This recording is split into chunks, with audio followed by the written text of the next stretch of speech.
Councillor Hall. Councillor. I sent the email. Okay, perfect. Thanks very much. Thank you. Any more for any more? I'm not seeing anybody. Item 2, declarations of interest. And I'm seeing several. Councillor Gant, please. Thank you, Deputy Lord Mayor. This is in respect of motion A, agenda item 22A. The motion refers to a number of organisations in our city which offer support to the trans community, which includes ARC-T, a charity of which I am a trustee. It's not a pecuniary interest, but I was advised to mention it. Okay, thank you very much, Councillor. Yes, please.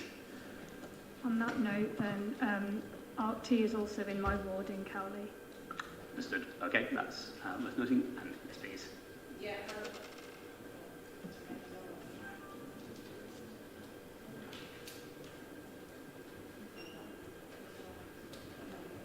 Don't worry, just shout. Yeah, I just wanted to declare interest with the East Oxford Community Association and the trustee. Any other declarations of interest, Councillor Rowley? Again, on motion 22A, I should declare that I'm a member of Oxford Pride, but it's not a pecuniary interest. That's correct. Thank you very much, Councillor Rowley. And yes.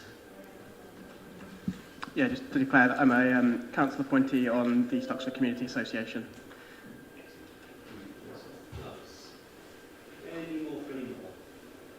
Seeing no more declarations of interest, thank you very much, colleagues. Moving on then to agenda item number 3, minutes of the last council meeting. Do we have any speakers on that matter? I'm seeing none. All we are required to do, of course, is approve the minutes as a correct record of the council meeting of the 4th of October. Do you have to vote on that? We do. We have to vote on that. All those in favour of thus accepting said minutes? Splendid. That would seem to be NEMCON. Thank you very much, colleagues. Item 4, appointment to committees, apparently non-notified. So unless anybody knows better on that, I think we can pass swiftly on to motion 5. Announcements.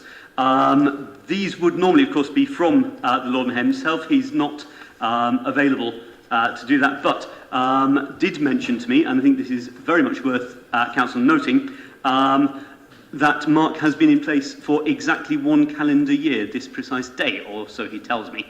As people will be aware, at the moment, all terms of civic office seem to be infinitely prolonged, but Mark has been there for a year and will be there for considerably longer, as I know very well myself. So congratulations to him. I believe he said he's attended 124 different events in his capacity of Lord Mayor in that time, which is very good going. Mark also asked me to remind colleagues of the Lord Mayor of Oxford's Christmas Carol concert, 19th of September, in support or in aid, of course, of the Lord Mayor's charities for the year. Please do come in numbers. Reverend Buckley, please. Thank you very much, Deputy Lord Mayor. Yesterday evening I was cycling and I wasn't particularly well wrapped up, and we may remember that it was snowing and sleeting at about 5:30, and as I went up the Woodstock Road I was getting increasingly cold and uncomfortable and thought, I'm never going to make it. I cycled quite slowly. And then as I got home, I did think, apologies, well not apologies at all, for a sobering moment, I thought of those who'd be sleeping on the streets in the snow and the sleet. And there I was making a little bit of an internal fuss, but I had the hope of a warm house and food, and all would be well. I was minded of your wonderful support and involvement of others in all those seeking to help the homeless this winter and throughout. And whenever I'm with Oxford Winter Night Shelter or Gatehouse, Porch, wherever it may be, I take the liberty of saying that they already know that the City Council does so much and gives so much support to them. So on their behalf, thanks to you. It also got me thinking about hope. And I've been very humbled this evening hearing the speeches and seeing the new orders. And I thought, that's wonderful. It's so humbling to be with you all. And what I think you do, if I may say, so well, together and individually, is that you bring hope to people. You bring hope. And this Christmas season, and I know from lots of different backgrounds, however we'll be celebrating and marking it, may we continue to be people of hope and light, purpose and promise for the good people in our city. So thank you all so much, as ever. Thank you very much indeed, Anthony. Thank you.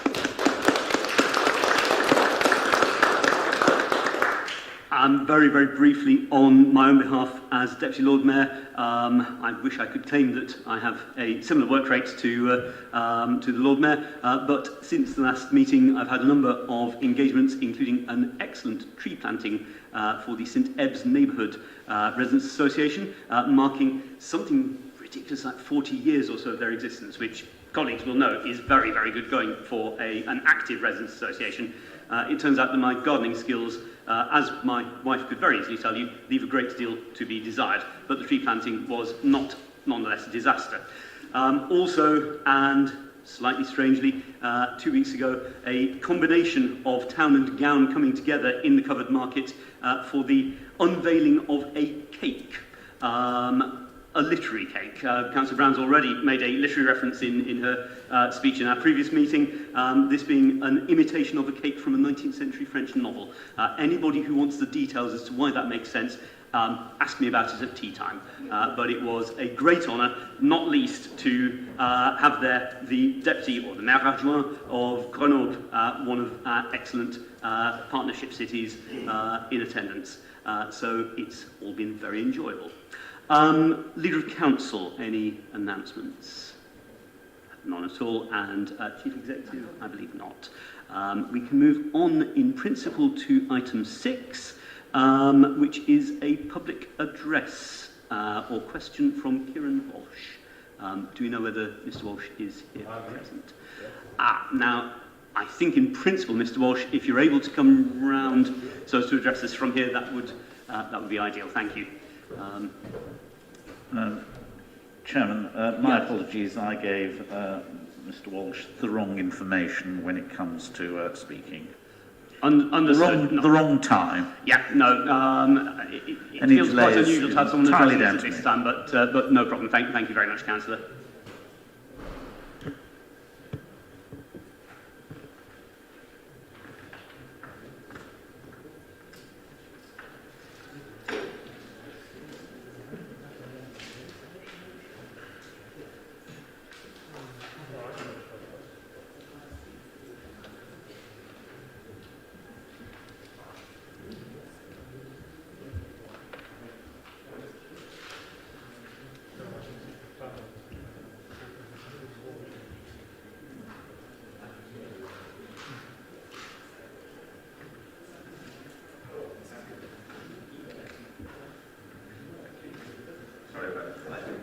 No problem. Thank you for hurrying, Mr. Walsh. The floor is yours for, remind me, how many minutes? For up to 3 minutes. 3 minutes. Okay, thanks for letting me speak, everyone. I'm Kieran Walsh, and I'm Chair of East Oxford Community Association. And we've been busy in East Oxford for almost 50 years, supporting community groups and migrant groups, housed at East Oxford Community Centre, which has been the centre of campaigning politics in Oxford over many, many decades, and the home to lots of campaigning groups from East Oxford. And as I said in my statement, we've had some objections to the redevelopment programme as it developed. We were very disappointed at the consultation process itself, which had a very small number of respondents, less than 200, I think. Seen as East Oxford Community Centre should serve the whole of the East Oxford parliamentary constituency, we felt this was inadequate to go forward with the plan on that basis.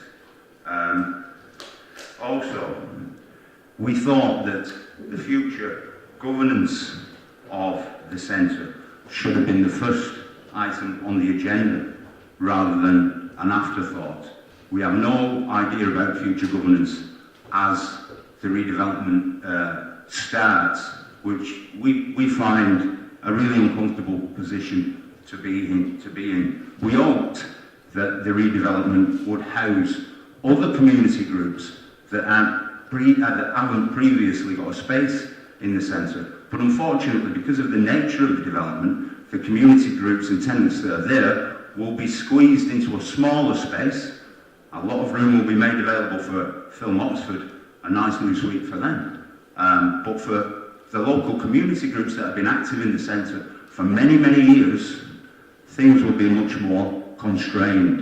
And that includes ACI, that includes the Chinese Community Association, East Oxford Community Association itself, and as I said, we hope to get in place the Kurdish Association and the East Timor Association in there also, but no space, unfortunately, for them. And also, because the facility at Cave Street is also to be redeveloped simultaneously with East Oxford Community Centre, that means that we will have no base, that our temporary office situated at Cave Street will go, as will ACI's office. So it's a problem both for ACI and for East Oxford Community Association. What will we do during the redevelopment? We lose our prime source of income through the bar. We lose those spaces to offer local community groups. We're really concerned about the loss of OARC, Oxford Action Resource Centre, which is a valuable organising space for many groups in the town, charities, community activist groups, political groups. Where will OARC operate from during the redevelopment of East Oxford Community Centre? We felt that the community groups were marginalised during the whole process, that our views were not listened to during the whole process, and that we feel that the community groups should run the centre as a cooperative. And thanks. And that's all I've got to say, basically. The governance of the centre after the redevelopment is crucial, and we need to clarify that as soon as possible. Thanks very much for listening, everyone. Thanks very much.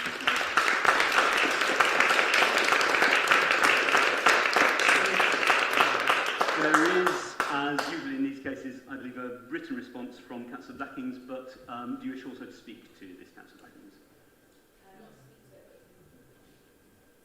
Apologies, Deputy Lord Mayor, not to speak to it, but to read a written response if time permits. Okay, yes, that should be fine.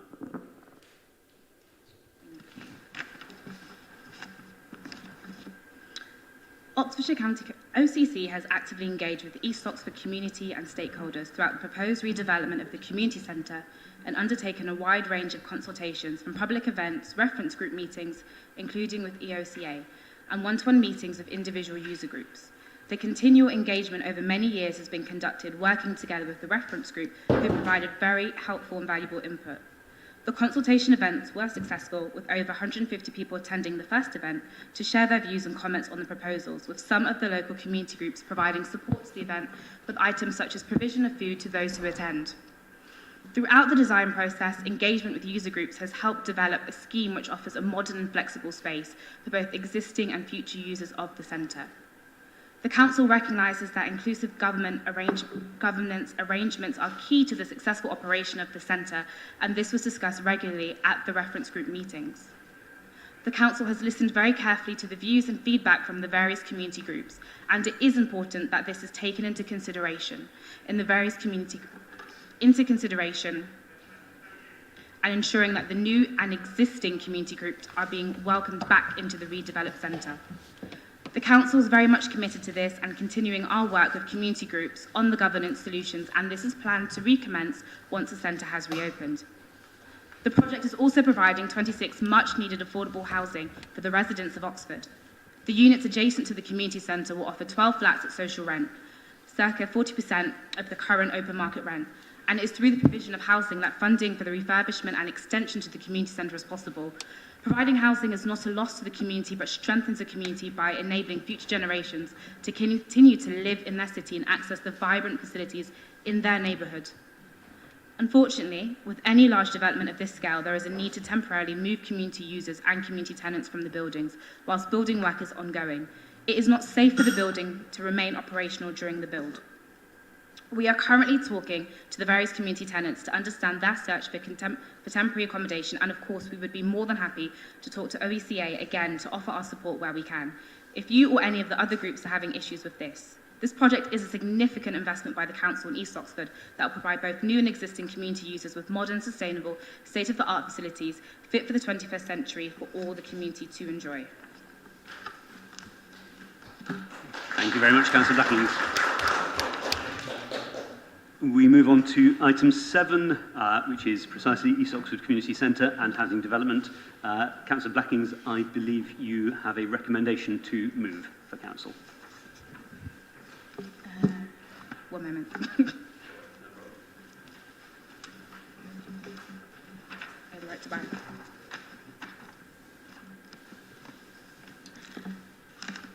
Wonderful. So I presume and hope that everyone has read this. And just proposing on the recommendations that Cabinet to agree the appropriation of the land being developed for the housing at Princess Street, at Collins Street from the General Fund into the Housing Revenue Account at the equivalent loan debt value of 1.491 million. Thank you very much indeed, Councillor. Second, I saw Councillor Brown, and I'm assuming that is without speech at this point. Anyone to speak in debate on this matter? Councillor Wade. Thank you, Deputy Lord Mayor. I have a query about the budget for the redevelopment of these two sites. It's 5.43 million. If there is a delay in the redevelopment, there will be financial implications both for construction and perhaps also for the land value of the site. The effect of Brexit and the pandemic on the construction industry are recognised in this report, and we are told that a contingency fund has been created. Can we be told the size of that fund and where the finance for it is coming from? Thank you. Thanks, Councillor. Councillor Blackings. Sorry, was Ed were you trying to speak there? Oh, can I pass that one over to Ed? Councillor Turner. So I'm looking at the report, Lord Mayor, and you'll see risk contingency and inflation is included in paragraph 33, and the sum is £864,489. So the overall budget it includes the contingency. What the councillor said, of course, about risks around slippage and contract timing and all that sort of thing is quite right. Perfect. Thank you very much, Councillor Turner. Any more questions? Yeah, Councillor Wolfe. Sorry, it wasn't a question. Yeah, or other contributions to the debate. Yeah, just to say that the East Oxford Community Centre was in dire need of redevelopment. We're very pleased that that's going ahead. The quality of the buildings at the back were in a very poor state, and the school obviously is in severe need of redevelopment. However, we're going to have to abstain on this because our position throughout has been very clear that we did not want to see a large chunk of the site sold off for housing. We understand some of the reasons for that, the means of funding this programme, but such a busy community centre, scaling the size down, and we had actually proposed that housing could be developed on Cave Street, which would have been a more sensible solution, we think. So we welcome the redevelopment. I think it's fine, but it's a Labour scheme. It's not one that would have been ours, and for that reason we're not voting against it, but we can't support it as it stands, I'm afraid. So actually I agree very much with what the Speaker has said. Thank you. Okay, thank you very much, Councillor Wolfe. So I have seen also Councillor Thomas and now Councillor Rowley. Councillor Thomas and Councillor.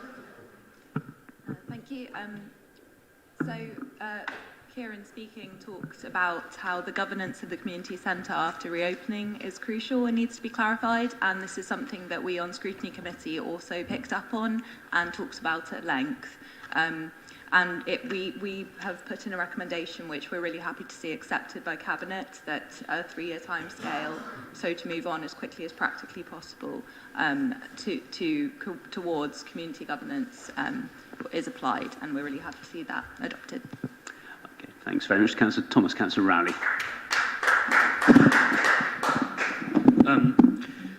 Thank you, Deputy Lord Mayor.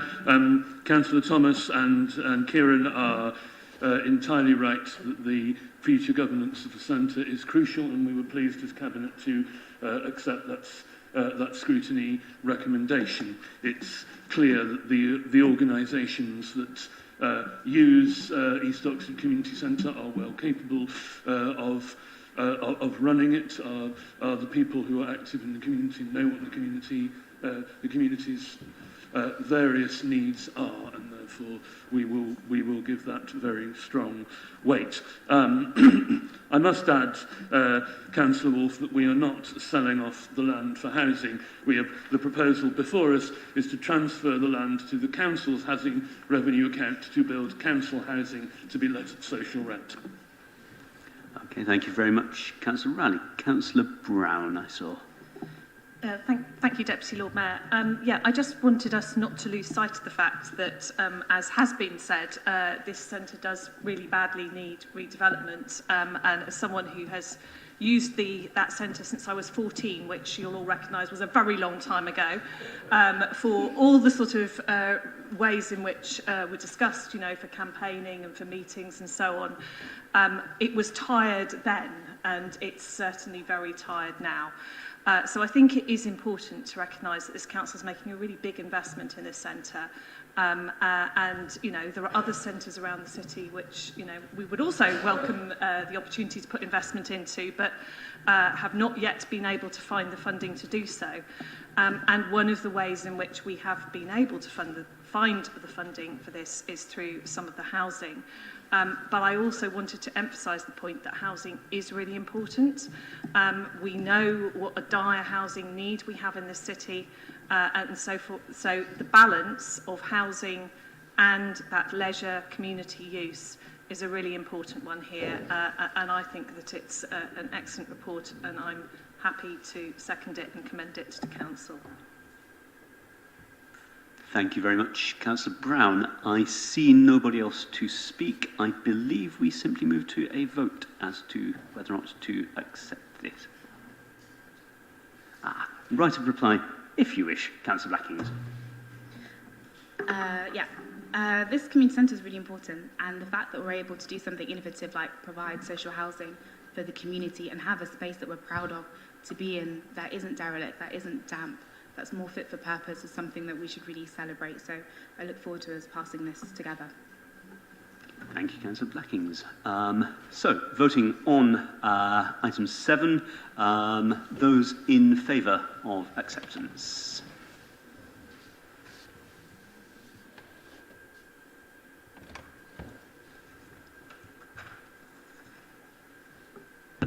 Deputy Lord Mayor, that's 36 in favour, so that's carried. Thanks, Andrew.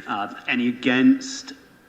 I guess not. And abstentions, as promised. Thank you very much, colleagues. Moving on to item 8, redevelopment of Standingford House Enterprise Centre at Cave Street.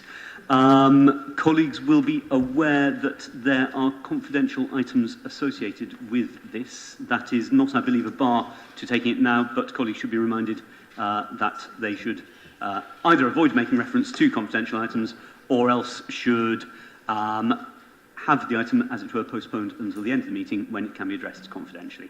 Having said that, I would like to continue with this. I believe either Councillor Brown or Councillor Turner is proposing this. Councillor Brown, I'm seeing. Thank you, Deputy Lord Mayor. Yes, I'm delighted to be bringing this report to Council as well. We had a good discussion at Cabinet about it. It's a scheme I'm very proud of. We've done an awful lot of work to look at Cave Street and to get financing in to maintain this important workspace within Oxford. And I note Dick's earlier comments about Cave Street, and it is a site that we looked at to see whether housing on that site would be an option.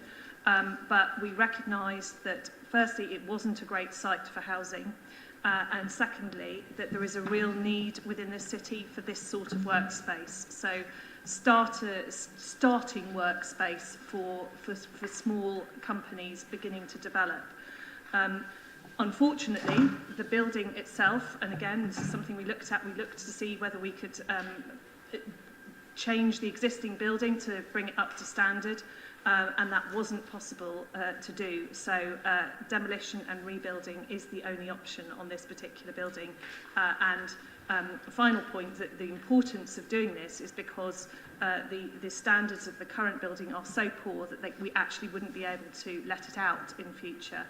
So it is work that needs to be done in order to provide really important employment space in this city, in an area of which we know there is a real lack of that kind of employment space. So I'm very happy to commend this to Council and happy to answer any questions. Thank you very much, Councillor Brown. Seconded by Councillor Turner. Do we have questions, comments, contributions? I think I just about saw Councillor Smoten first. Thank you, Deputy Lord Mayor. So this seemed to me like something of a missed opportunity to use this particular site for high-density accommodation and provide the employment space elsewhere in the city with the aim to increase the number of people who live within walking distance of their place of employment, with all the good that comes with that in terms of reduced commuting, reduced associated pollution and traffic, and so on and so on. So I suppose I'd like to ask, going forwards, will the Council look to rebalance the proportion of commercial and residential land in different areas of the city with that sort of goal in mind? Thank you, Councillor. Reply from Councillor Turner or Councillor Brown? I'm guessing it looks like Councillor Turner. Yes, but I wonder if we were going to say the same thing. I'll give it a go, but Councillor Brown might give a completely different answer. I mean, I think it's an interesting point, because, of course, actually providing some great workspace for small businesses in the heart of East Oxford will help people have employment opportunities close to where there's a lot of residential accommodation. I'm not convinced that slapping everything on sort of business parks on the outskirts, often which are quite linked to motor travel, is always the way to go. There's a place for that sort of thing as well, but actually rather welcome at this location for some commercial property. And so, I think it's a really good scheme, actually. Really happy that we're pursuing it, really happy that we're supporting it. Okay, thank you, Councillor. I think I saw Councillor Ross-Smith, Councillor Wolfe, Councillor Landell-Mills. Thank you, Deputy Lord Mayor. And thank you for the answer, interesting answer, given that we have, as a council, protected employment sites which do require a car to get to. So in some ways, I do actually welcome seeing some workspace that could be walked to within or cycled to within the Oxford East area. But the question then follows, as Councillor Smoten asked, will you be looking at perhaps redesignating areas that you've got at the moment safeguarded under planning policy for employment sites, and perhaps redirecting them for maybe some much needed, as we often hear, affordable housing within the city? I'd also like to ask, actually, if I could, about rent control and contracts. I have read the reports, but I'm not sure that I saw anything within there that would refer, and I'm very, very careful here, about break clauses, or about encouraging, hopefully, the people that we have there working already and renting it, actually returning to the building as well once it's rebuilt. Thank you. Okay. Thank you, Councillor Smith. Again, response from Councillor. Yeah, I'm going to refer the questions which are really about our planning policy to our planning lead. But just to answer the last point about encouraging existing tenants, we've done a lot of work with existing tenants to discuss with them what their requirements might be going forward, whether they're interested in coming back, and indeed to try and help them find interim space. And, I would really strongly urge anyone who hasn't yet engaged with our officers to do so. because we are keen to try and offer as much support as we possibly can, and I do believe most tenants have done so. I think it's probably still early days for people to necessarily know whether they will want to come back, but we're keen to encourage them if they wish to. Thank you, Councillor. And on planning matters, Councillor Hollingsworth. Well, I'm assuming everyone's warming up to talk about planning matters, so I'll do it all at once. I wasn't aware we were taking questions on the reports, but I'm happy to contribute to the debate if everyone's going to ask questions. Hey, thank you for that. Why don't we reserve planning matters as suggested until later? Councillor Wolfe, I saw, and also Councillor Landon-Mills. Thank you, Lord Mayor. This is a fine call. It's a close call. We know we're juggling here housing, community centre, employment space, and it's a difficult one to call.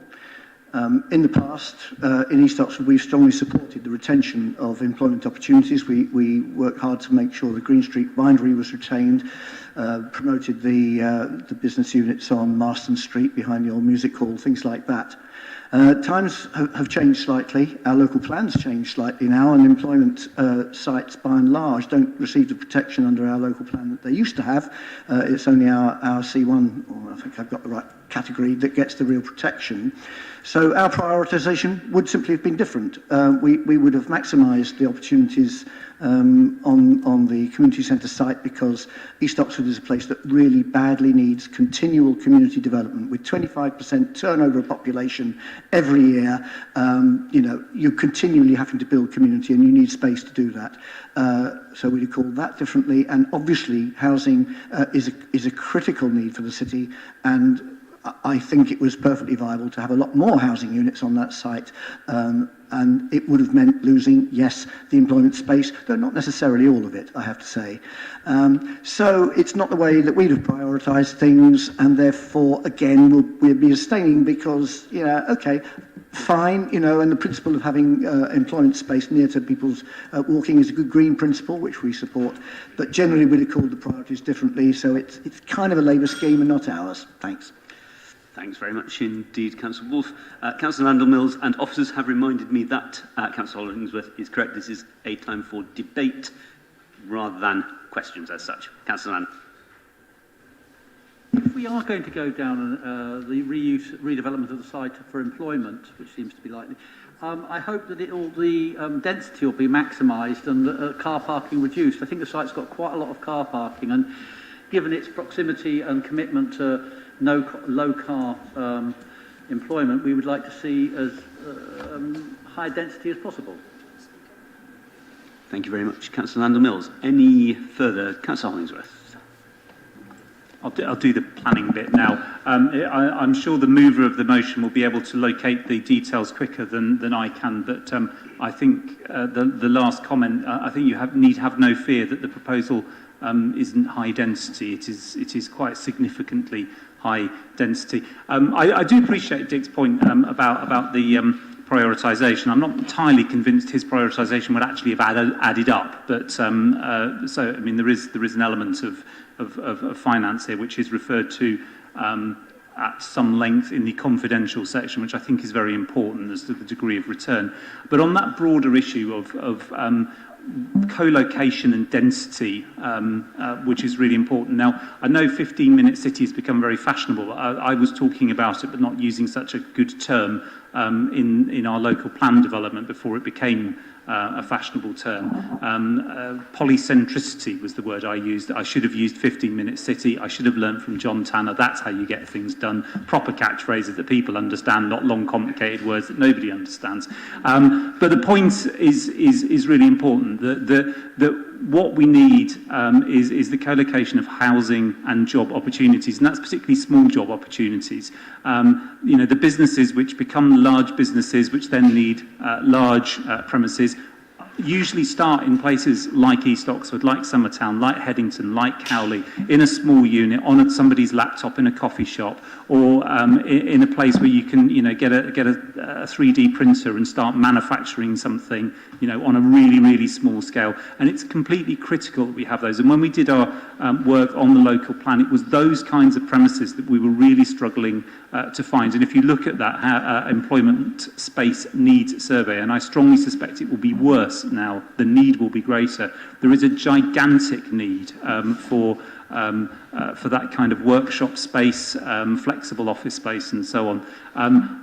I think what we need in our next iteration of the local plan is to continue that, accelerate that trend, and in the 2050 plan, make maximum use of the employment sites we've got, get as many jobs on those as possible, and make them within walking distance either of people's homes or public transport nodes. And I think I would like to see the end of those car-based business parks, if at all possible. Thank you very much, Councillor Holdingworth. I've also seen Councillor Chapman. Yeah, I'd like to speak in support of the proposal, but from a slightly different perspective, because actually this property which we're going to modernise is named after one of the most redoubtable councillors in the history of this city. We talked about history earlier on, but Betty Standingford was a wonderful mayor. She was a mayor. Bert and, let me coming to that, Bert and Betty are a joint act in this matter. They were always together, they always served this council wonderfully, and she in particular was a redoubtable councillor in Northway. So it would be very sad if we didn't have this great development done properly and done well, and I'd just like to remember her, and if she was looking down on us tonight, I think she'd be in support of the motion. Thank you. Thank you very much, Councillor Chapman. Any more for any more? I'm seeing none. Councillor Brown to reply. Thank you. Very specifically on the point about density, paragraph 27 talks about doubling the existing workspace. So I think that I would hope that Councillor Landell-Mills is reassured by that. Obviously, the detailed planning application will deal with those matters, but it is our intention to make much better use of the site, and it isn't a well-utilised site at the moment. So that is another very good reason to be redeveloping here. Interestingly, Councillor Chapman, when we came to discuss this at Cabinet, we all sort of rather simultaneously realised that we'd never at any point discussed the naming of the future building, and also recognised precisely the point that you raised, that we wouldn't want to lose that connection to the Standingfords. So there was a sort of agreement made at Cabinet that we would wish to continue to use the name Standingford in some way for the new building. And as someone who served with Betty for many years, I didn't have the pleasure, unfortunately, of knowing Bert. I think that seems very appropriate. But I think, as Councillor Hollingsworth indicated, it is actually Bert that it was named for. So I hope I've answered points that were raised during the debate. And as I said previously, I commend this report to Council. Thank you very much, Councillor. So we move to a vote. Councillors are reminded that, despite Councillor Chapman, former members of Council who may be above us are not in fact allowed to vote, but the rest of us are. Those in favour of this proposal?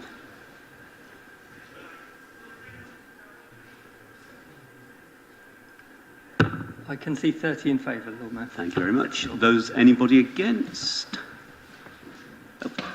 And anybody abstaining? Any abstentions? 10. Thank you very much. The item is very clearly carried. Moving on with permission, colleagues, to item 9, use of retained rights to buy receipts to increase the provision of more affordable housing. Councillor Blackings again, please. Thank you. The Council delivers more affordable housing through all the means available to it, whether through its housing company, directly itself in partnership with others, or enabling work. This also includes acquiring property to use as affordable housing and using the retained receipts from right to buy sales to secure more homes. Unlike many councils, this council has not returned any retained right to buy receipts to government and has used all the available funding. I'd like us all, if we haven't already gone through this Cabinet report, to really strongly consider supporting this motion with our recommendations so we can continue to do the good work we've already begun at Oxford City County Council. Thank you very much, Councillor Blackings. Seconded by, I think Councillor Brown was just in there first. Any comments, any contributions to debate? Councillor Gant. Thank you, Deputy Lord Mayor. Just very briefly to say that I will certainly be supporting this because it's clearly absolutely the right thing to do. Very interesting report and interesting to see how the rules around right to buy have evolved, and indeed particularly in paragraph 8 around changes that the government has made to the ability of councils to use retained right to buy receipts. And I hesitate very strongly to intimate it in this chamber, but it does seem as if the government has at least partially done something that we ought to welcome. Also interesting to note the profile of right to buy sales over time in paragraph 13, and to note that these rose rather substantially and then peaked about 5 years ago and have since fallen back, which is also welcome news. But just to say I welcome this very much. Thank you very much, Councillor Gant. Any other contributions, comments? I'm seeing none. Right to reply for Councillor Blackings if required. No, thank you, no need. That seems fine. Then we move to a vote, colleagues. Those in favour, please, of this.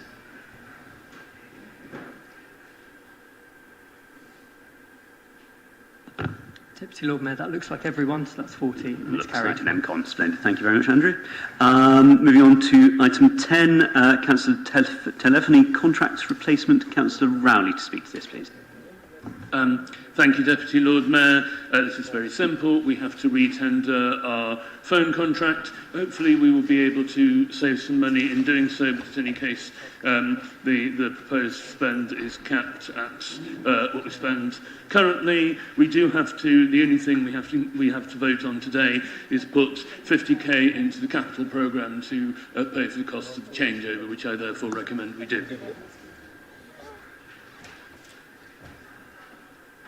Thank you very much indeed, Councillor. Do we have a seconder? We have Councillor Hollingworth. Again, any comments or contributions to debate? Councillor Rowley assured us it was very simple. It looks as though it is. I'm seeing none. No need for a right to reply. Can we move to a vote, please? Those in favour of this?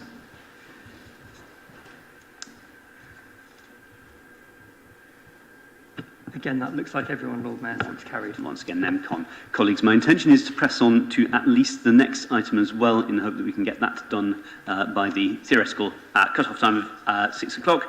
Restructure of Oxford JV. On this item, as on item 8, colleagues will be aware that there are confidential items associated, and the same stricture applies, that we do not refer to them directly, or if we need to, it will have to be postponed until end of meeting.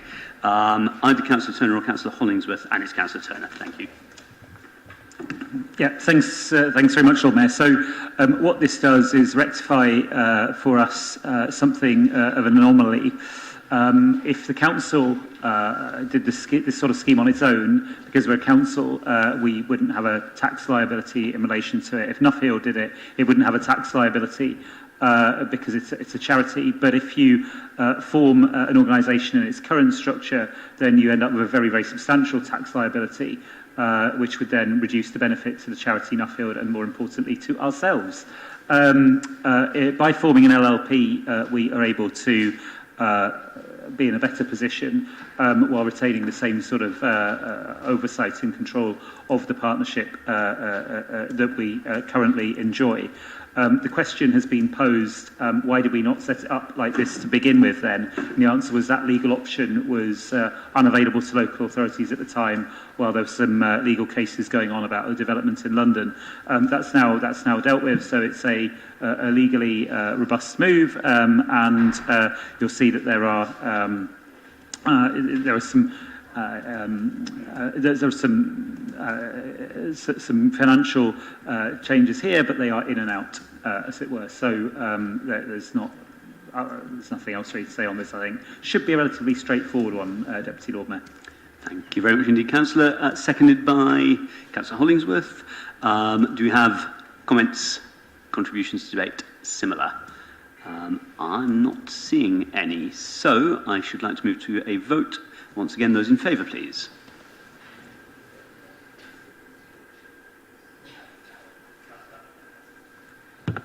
That appears to be unanimous. Once again, looks like NEMCON. Colleagues, we are as near to 6 o'clock as makes no difference. With your permission, I should like to move that we break. We have a request that we make our way into the long room via the landing, not just plough through the nearest and most obvious door. So if we could stick to that, that would be extremely useful. My understanding is that we resume at 7 o'clock, colleagues. Thank you very much indeed. Yeah, so I think another comment here, the criminal waivers, if no one votes against, no one abstains, there's a unanimous. And if people don't vote against but abstain, then they say no.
Welcome back, and thank you very much, Deputy Lord Mayor Steve, for stepping in for me.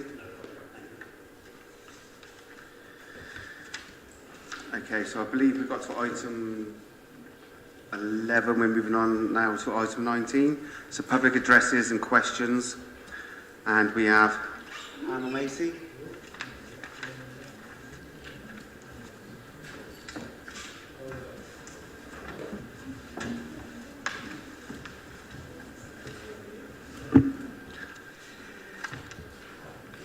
Ladies, gentlemen and MPs.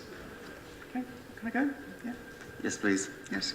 Ladies, gentlemen and MPs, my name is Hannah Massey, and I come from Trans Oxford, which is a local group that supports transgender people here in Oxford and Oxfordshire. And I'd like to spend a couple of minutes just explaining why the motion that you've got on transgender inclusion is important, not just to the transgender community, but to us all. You see, in 2016, some groups with some extreme political and religious views declared that being transgender went against their ideological beliefs and started a campaign to, and I'll quote from their strategy document, eradicate transgender people from society. Using tactics that have been long practiced and will be familiar, they set about pushing misinformation and propaganda that you will almost certainly have seen and heard in the media, that demonise transgender people and their allies as being dangerous activists whose rights, existence and demands threatened and silenced women, children and ordinary people. They set up groups and organisations to supposedly do good works, but which in fact were set up to promote transphobia and to split transgender people from their support in society. They funded and publicised expensive legal cases to challenge trans rights, our access to healthcare and support from public and other bodies. They've been pushing that being transgender is a dangerous false ideology. Now, let me make it clear. Gender is biological, gender is neurological, gender is genetic.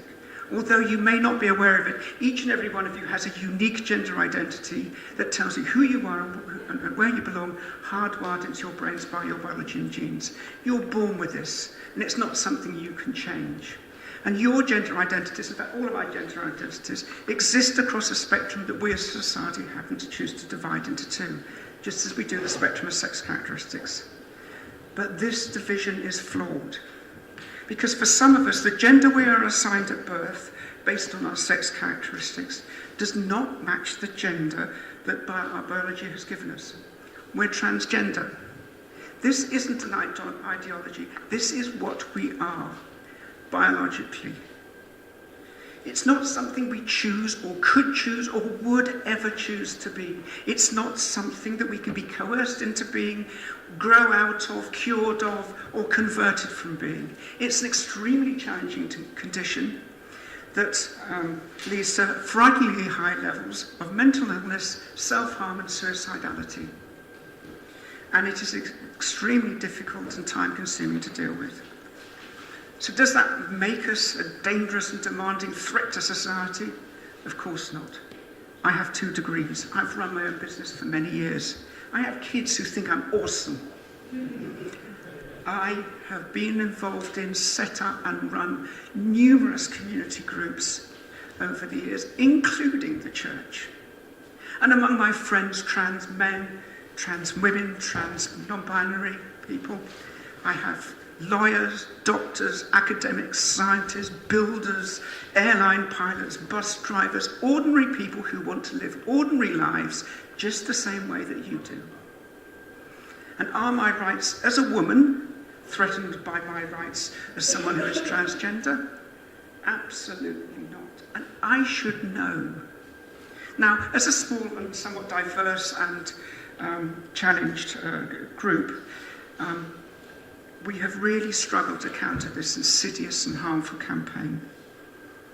So I come here to ask for your support, because we need support and help, and it needs to come from places like this, from this chamber. Please educate yourselves and help us to challenge the claims being made against us and expose their falsehoods, to call out the misinformation and those promoting it. Because if you believe that racism, sexism, ableism and homophobia is wrong, if you believe that segregation and discrimination based on skin colour, sex characteristics, sexuality, disability or neurodiversity is wrong, then I would hope you would support this motion. Because there's no difference between those and transphobia, or some people are trying to call it being gender critical, and seeking to discriminate. Seeking to discriminate based on biological gender. So, and if you don't believe that, and if you believe the propaganda, I'm going to leave you with the words of Oliver Cromwell. I beseech you, in the bowels of Christ, to think it possible you may be mistaken. Thank you for your time, and thank you, I hope, for your support.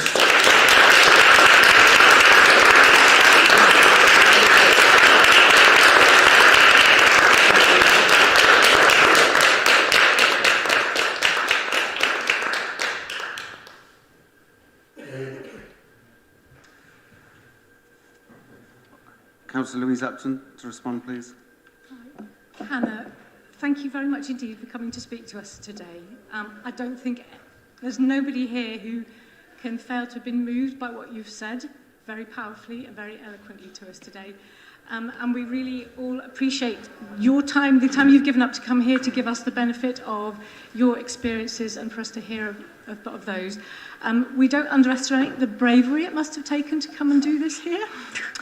And I hope you won't underestimate how useful and important it is for us to hear your words directly from you and how they will inform our debate today.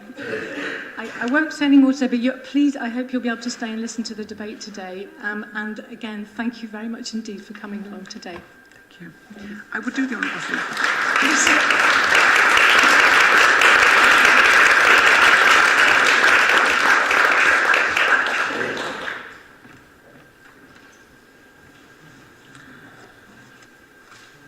Item 2 on speakers, Bethia Thomas, on the motion on Oxford Stadium.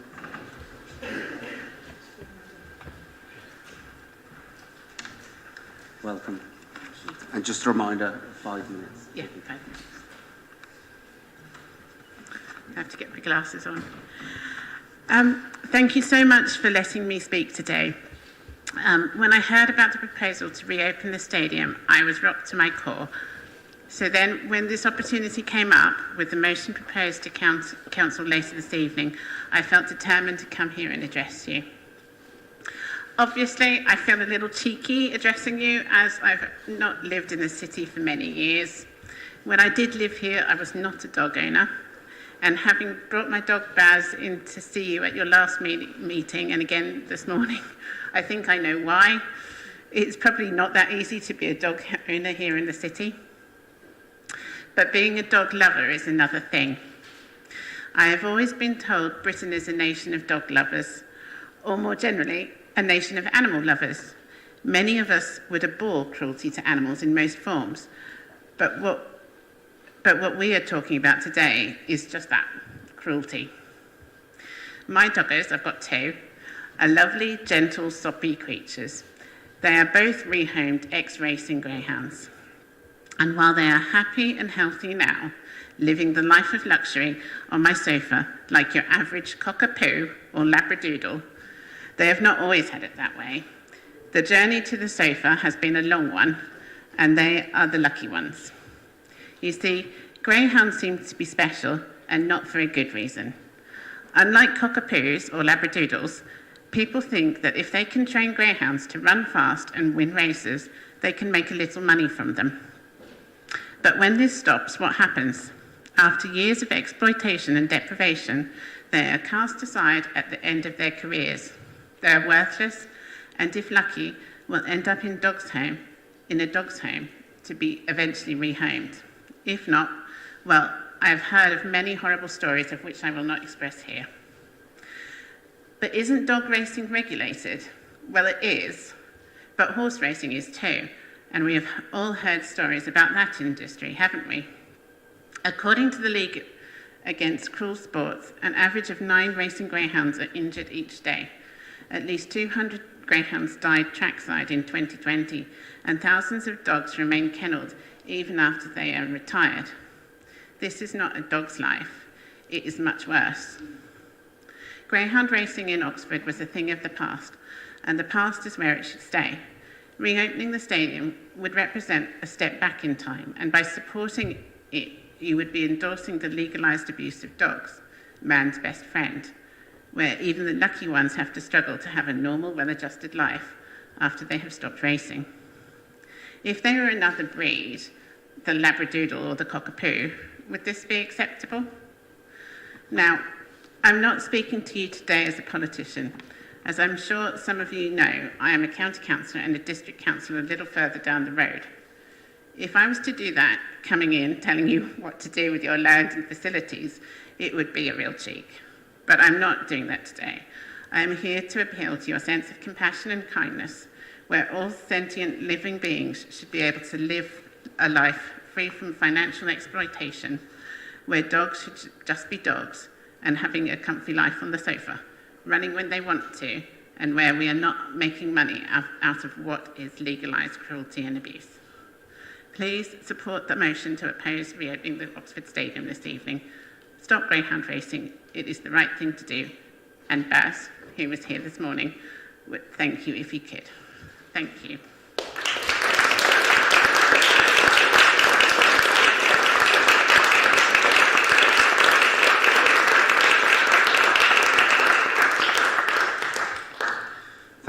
Thank you very much.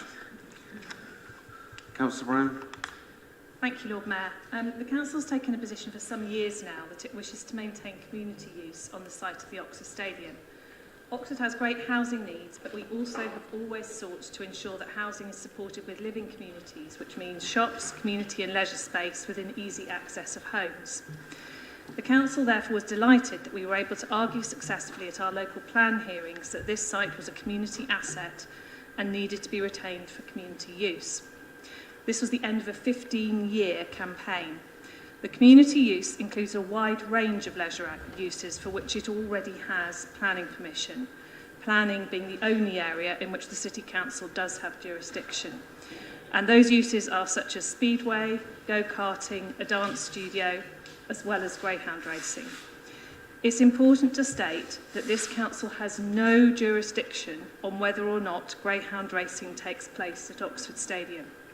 The new owner of the lease would be able to do all of the things I previously mentioned, including greyhound racing, without needing planning permission.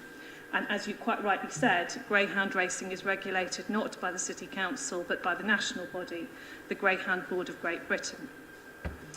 People will have different personal views about greyhound racing, and I'm sure they'll be expressed in the debate tonight. But that is what they are, personal views.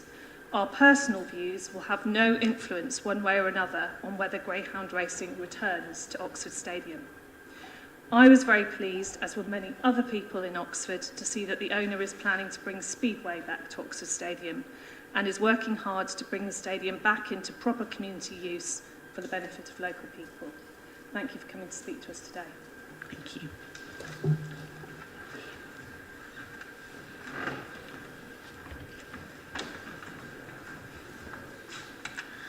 Okay, item 3, Carrie Beck, Bertie Park, please.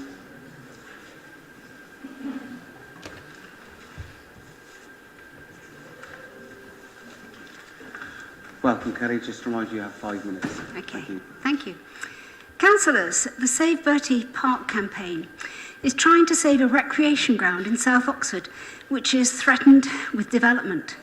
We have no real dialogue with the council. We make our points. The council makes the same formulaic comments. The plans may or may not be altered, and the consultation can is kicked down the road. Councillor Hollingsworth says that the council has the twin goals of making sure that our children have places to play and the hope of being able to live in Oxford. The problem is that we are being asked to choose between precisely these two goals.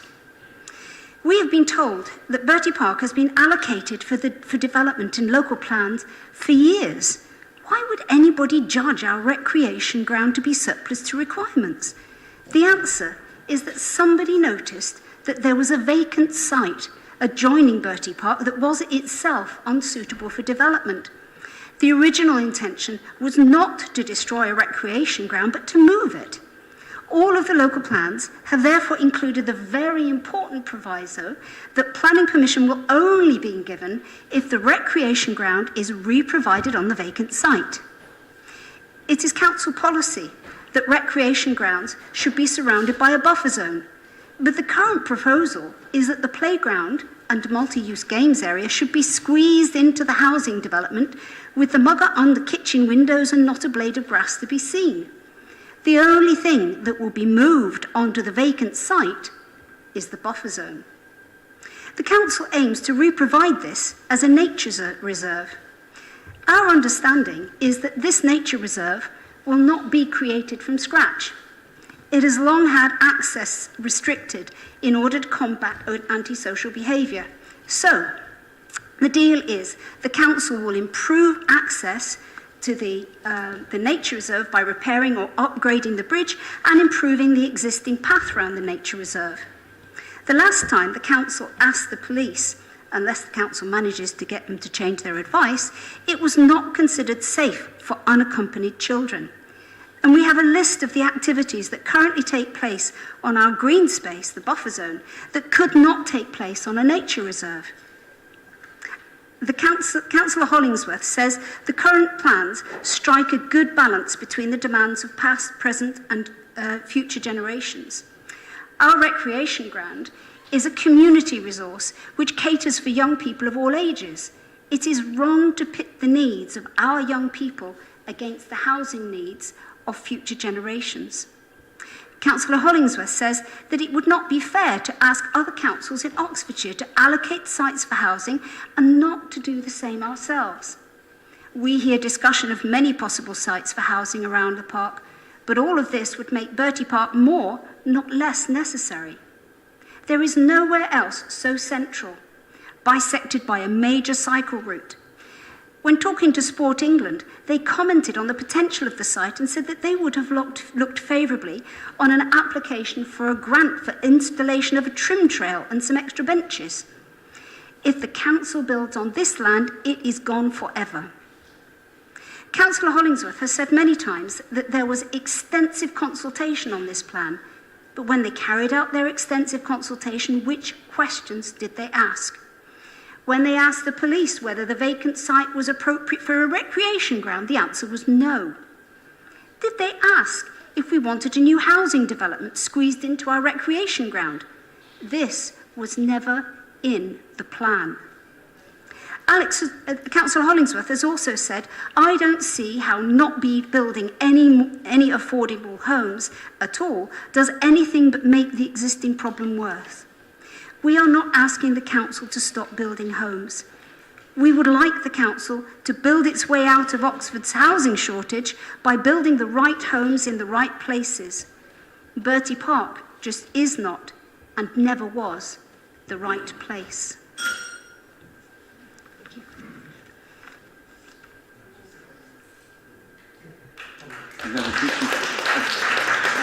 You've got another 60 seconds if you want to. I have a brief request, if I might make that. Within 60 seconds. Yeah, that's okay. Or less, thank you. If I do have a request, it is once the council finally decides not to build on Bertie Park, I would actually like you simply to explain the rationale for your decision and not to blame local residents who fought to preserve a community amenity.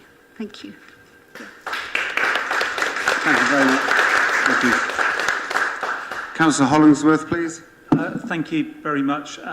This site's been allocated for development in successive local plans dating back nearly 20 years. The process of making that allocation involved assessment of the site and required rounds of public consultation. The current detailed design for the development has already been subject to consultation, and further rounds of consultation will happen as the scheme moves into the formal planning application process. The address uses my words extensively and with familiarity and profoundly disagrees with them. I, on the other hand, continue to stand by them, absolutely.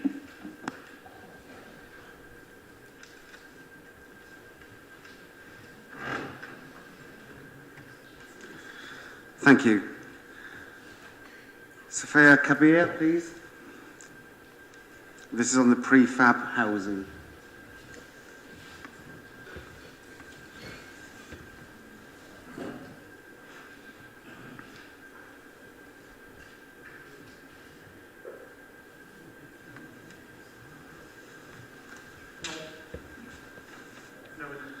No? And just to double check, there's nobody waiting downstairs. I just want to give the person an opportunity. If we can just wait an extra minute, if you don't mind, please.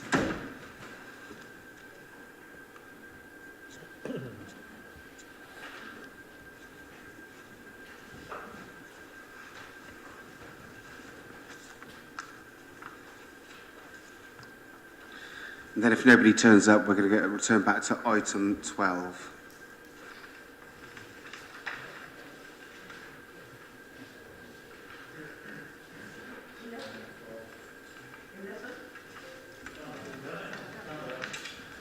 Reception is empty, Lord Mayor. Sorry? Reception is empty.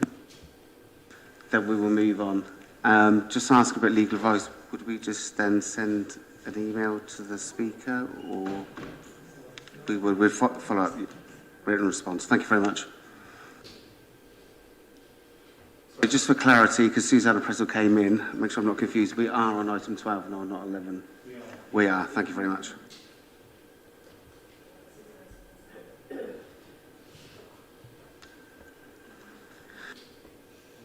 Anyway, item 12. So, loan to low carbon hub relation to Ray Valley Solar Farm. And we have Councillor Ed Turner to present, please. Thanks very much, Lord Mayor. Yes, glad to move this one. I've got a feeling this might capture everyone's enthusiasm around the chamber. So, obviously, we've got a major programme of work decarbonising our leisure centres with some government funding, and as part of that, initially we'd hope to also facilitate all of the Ray Valley development. Unfortunately, the reconfiguring of the leisure scheme meant we were 2 million short, and immediately there was a chorus of councillor voices. In whatever order it might have been, saying, hang on a minute, wouldn't this be a good proposition for the council to support? And we, of course, have an existing loan facility with Low Carbon Hub. This is a good proposition for investment, something we'd like to make happen with our partners at the Low Carbon Hub. Let's see what we can do. Our ever obliging and helpful Chief Finance Officer, Nigel Kennedy, spoke with the ever obliging and helpful Low Carbon Hub, and what you see is the fruit of their labour, and it proposes to make this investment. This is good news in reducing the carbon footprint of Oxfordshire and supporting sustainable sources of energy, and as you will see, it also brings a return to the City Council. Occasionally we've had debates about other aspects of investment policy, and quite often people ask the question, isn't this an area where you could do something in the area of renewables? So I'm rather hoping to get some support for the recommendations in this report tonight, Lord Mayor, and I'd like to move it. Thank you very much, Councillor Turner. Do we have a seconder, please? Councillor Tom Hayes. Formally. Thank you.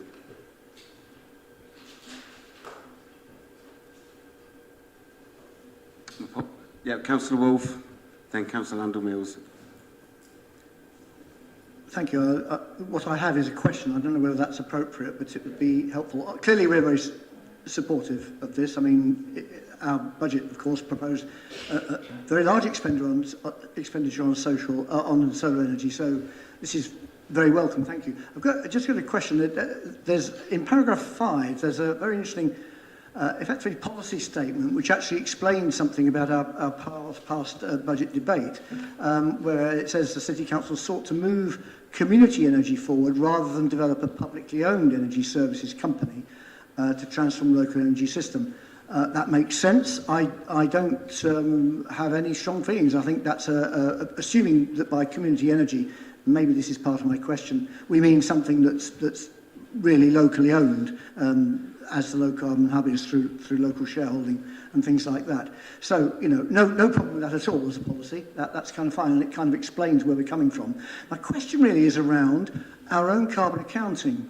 Obviously, if we owned Ray Valley Solar, which we're not going to, that would very directly contribute to reducing our own carbon footprint. If we don't own it, I'm not sure how that's dealt with in our own carbon accounting, nor am I sure what would happen if we had a contract with Ray Valley Solar to buy energy from them, and whether that would impact. So it's a bit of a technical question, but I'm just wondering how that impacts on our own, because, you know, we make claims about how we're achieving our targets on carbon emissions, and I'm just wondering whether we'll get any kudos, as it were, as a City Council from this investment.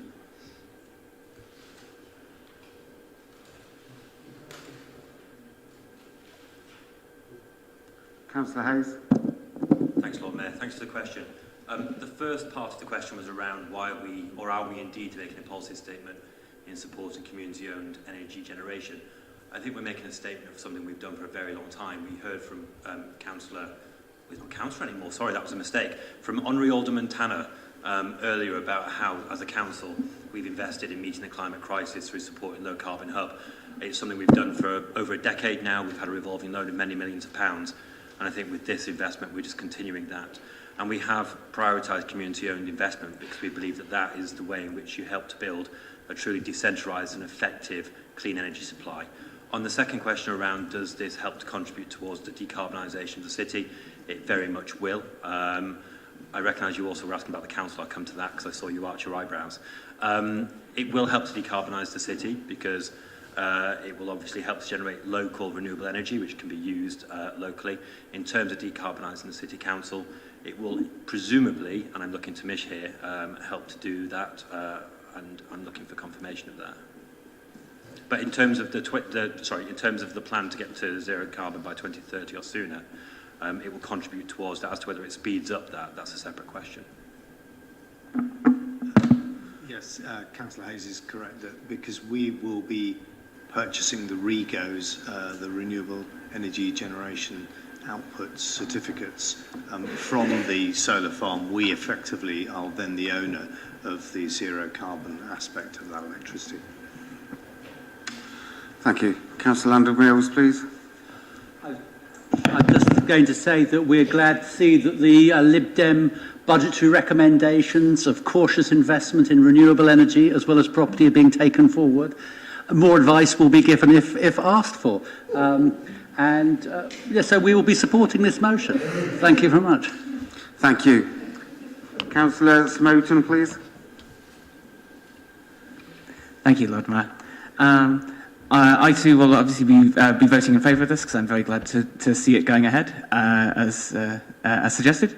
A comment though on process is that the combination of there having been I forget what is the phrasing, an emergency decision or an urgent decision, was taken earlier in the year to extend a short-term sort of piece of bridging finance, and then that combined with what's happened here, where we hoped to loan Question, please, and Councillor Landon-Wales, turn your microphone off, please. Sorry, were you asking for a question? Earlier I was being asked for no questions, so which is it? Debate? Debate. All right, I'll continue. Where was I? Right, yes. Earlier in the year we had the bridging loan. Now we were hoping to loan a substantial chunk of Salix money, and then other aspects of that needed to be changed, resulting in a reduction in the amount of Salix money that was being loaned, and then that gap is being plugged. It looks a bit like Ray Valley were committed to spend money, or had spent money, and were dependent on funding before we were fully aware of where that funding was going to come from. You know, before there was sort of full security as to what we were going to be lending and where from.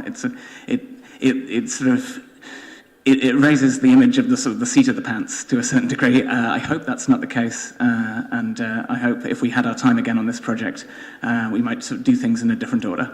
Nonetheless, glad with the result, and so I shall be voting in favour, as I say.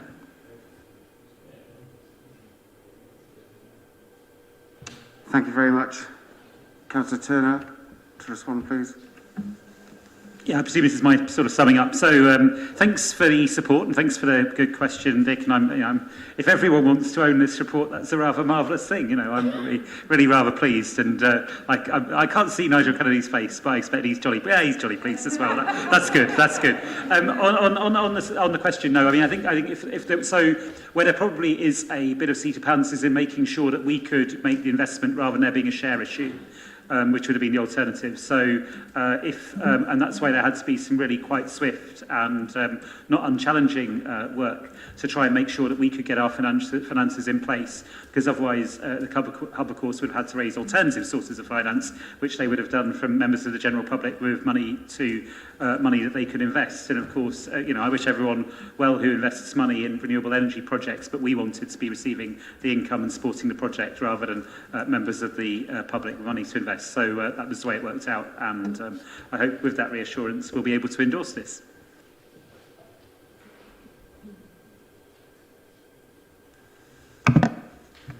Thank you very much. And we'll take this to the vote, please. Those in favour, raise your hands, please.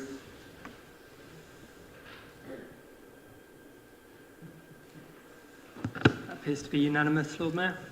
Thank you very much. And I still have to ask those against. Thank you, that's carried.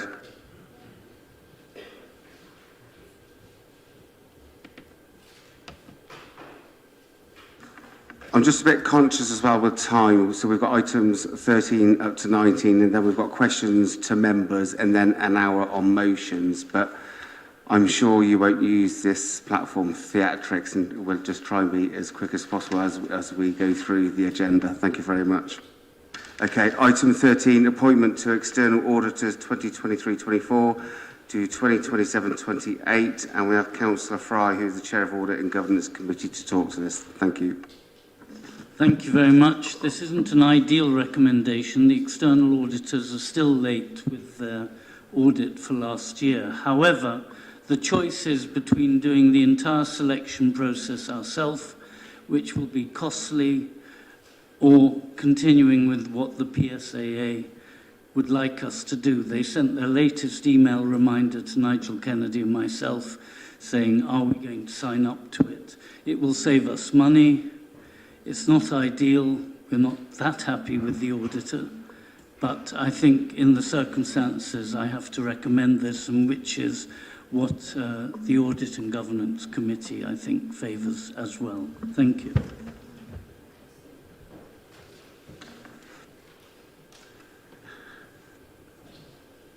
May I have a seconder, please? Formally. Let's take this to the vote then, please. Those for. My apologies, Councillor Wade, I didn't see you there. The floor is yours. I'm quite small. Okay. This is a question, I think, for Councillor Fry. Effectively, I think we're being asked to accept a continuation of the system we've had since 2017. And there's no confirmation in the report that the system has worked well. And from what you've said this evening, it hasn't been ideal. Can you confirm whether there have been any concerns that we really need to push back on to OPT? About the quality of the auditing over the last 5 years, and whether this really is the best of the possible options available to us. Thank you. To answer Councillor Wade, I am advised that were we to go through the whole process of shortlisting and appointing and selecting, it will be time-consuming and costly, and there is no guarantee it would be any more successful than this. This is to bundle together a whole lot of councils under the PSAA. I said it's not the ideal solution. The auditors, but it's not just them. External auditors are running late. I believe the figure is in 90% of all councils. They are understaffed. Clearly, they don't like the deal they have, but the deal which was negotiated, I suspect, is going to be better in the next 5 years than the alternative of us trying to go it alone. And so it's the least bad solution. And with that, I would recommend it. Councillor Wolfe, please, briefly. Yeah, thank you. It's a quick question. This is clearly about financial auditing, primarily. Councillor Fry will remember that when I was a member of Audit and Governance, I was concerned about the other sort of auditing, which is one of our corporate objectives, key corporate objectives, which is to do with our carbon emissions auditing, our carbon auditing. And at that time, I think we were with EY, weren't we, or something, and they could have done that. I'm just wondering whether we're going to have whether carbon auditing features in this at all, or whether it's purely about finance, and therefore whether we're going to have to look at external carbon auditing in other directions. My suggestion, but I'm going to ask for confirmation from Nigel Kennedy. I believe that the internal auditor, who so far we're very happy with the job they do, is examining more specific issues like that. I am not aware, in terms of the external auditor, which is what we're talking about, which is basically the statutory duty of auditing our accounts. I don't think that will have any additional elements. Is that correct, Nigel? Yeah, that's correct. Yeah.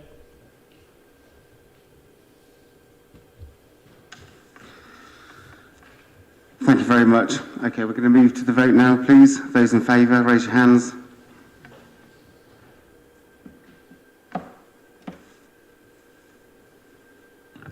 Yeah, that's everyone, Lord Mayor. That's carried unanimously.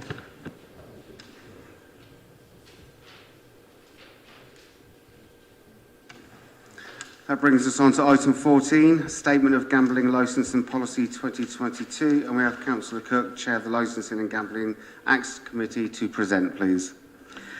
Thank you, Lord Mayor. I must apologise. We appear to have the report from the Licensing and Gambling Acts Committee rather than one to Council. That having been said, I'm sure they are, if we had the report to Council, it would be very, very similar, with the exception that the recommendation to consider having a no casino resolution, I have to say the committee decided to make that recommendation that we continue retaining the no casino resolution. And so with that amendment, I would commend the recommendations, but with that one changed to a recommendation of no casino resolution to continue. Thank you, Lord Mayor. Thank you, Councillor Cook. No other questions? Do we have a seconder, please? Councillor Rowley, thank you very much. Appreciate that. And move to a vote again, please. Those in favour, raise your hands.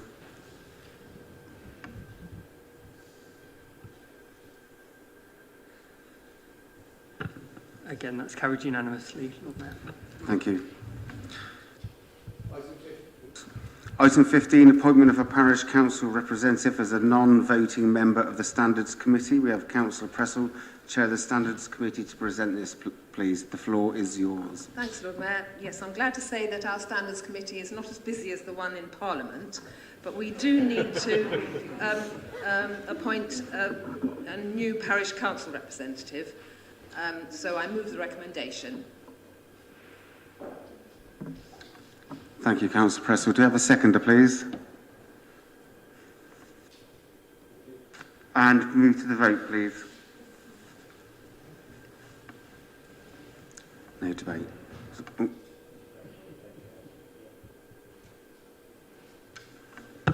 Again, unanimous, Lord Mayor. It's carried.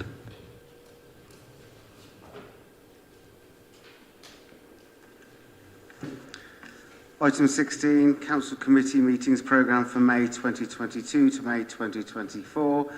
We have the Leader of the Council, Councillor Susan Brown, to present, please. I'd like to move the report. I'm sure everyone's studied every date in great detail, but in case they haven't, luckily officers have done a really good job of comparing them to all the religious holidays and everything else that we can think of. So hopefully these dates will work. I have no doubt that at some point someone's going to spot something because it always happens. But to the best of our abilities, this is the programme of meetings for next year, and I hope we can agree it. Thank you very much. Do we have a seconder, please? Thank you, Chris.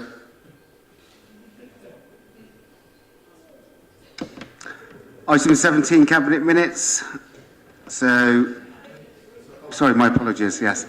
Move to the vote, please. Those in favour, raise your hands. Pleased to say that looks like everyone, Lord Mayor. That's carried, thank you very much. Item 17, Cabinet Minutes. And we have the 13th of October. Any speakers to the floor, please? Councillor Andrew Gant and Councillor Smoke, all yours, please.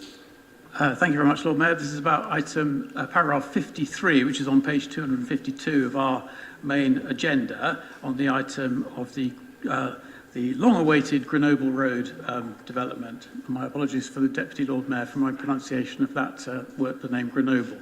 I'm struck by the phrase in this paragraph, partners would not necessarily support City Council proposals for conditions which went further than those in the SODC local plan.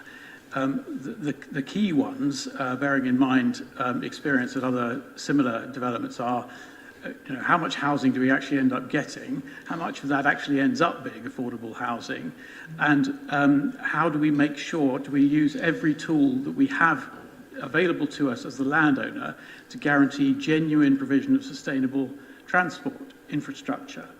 Councillor Hollingsworth said earlier this evening that he wants to see the end of car-based employment developments, which is, of course, a very good description of what we're seeing coming out of the ground at the moment at Oxford North.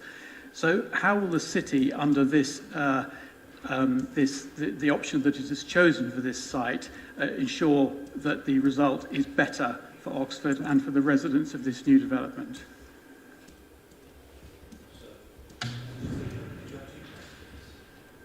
No, that was one. Councillor Hollingsworth replied, then Councillor Smelton. Yeah, sorry, I was demasking and steamed up, and I couldn't see how many hands were up.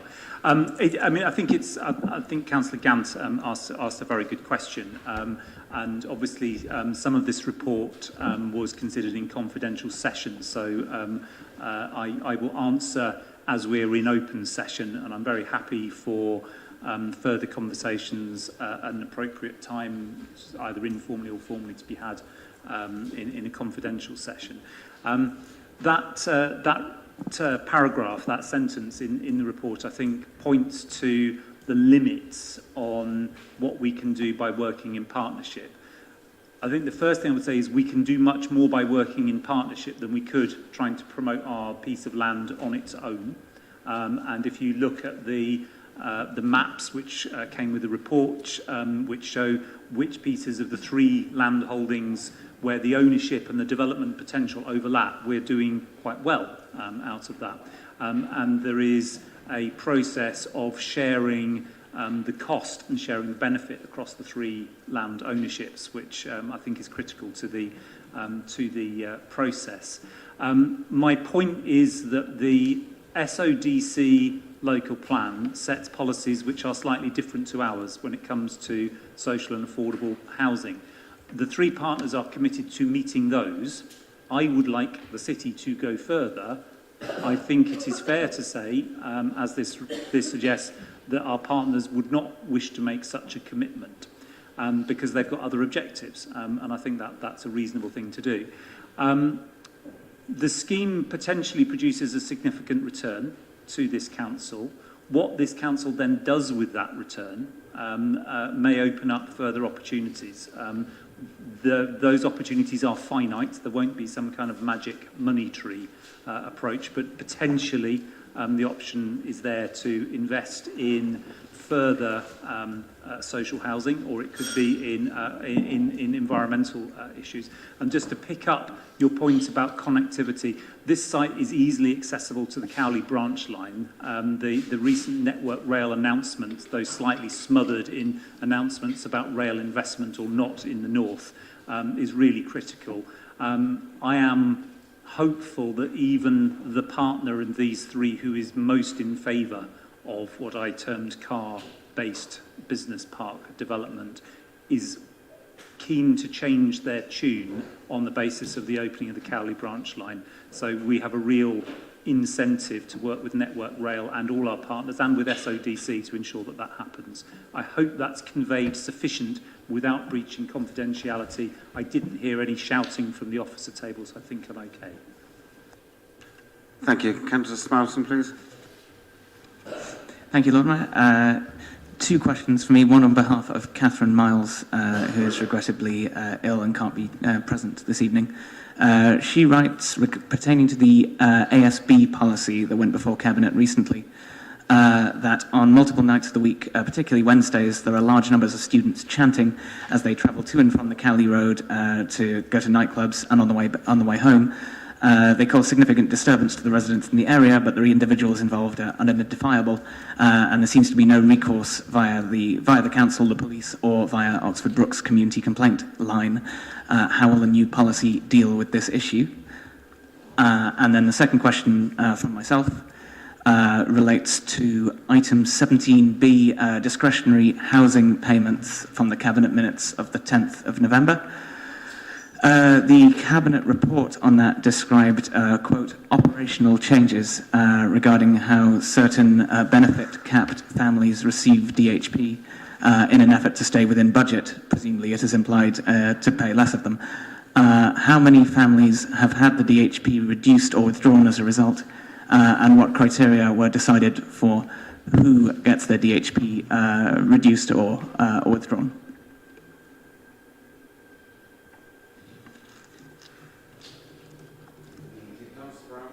Councillor Brown, please. I was just going to say on that second question, which would be to Councillor Aziz, who unfortunately isn't here today, I think there would have to be a written response.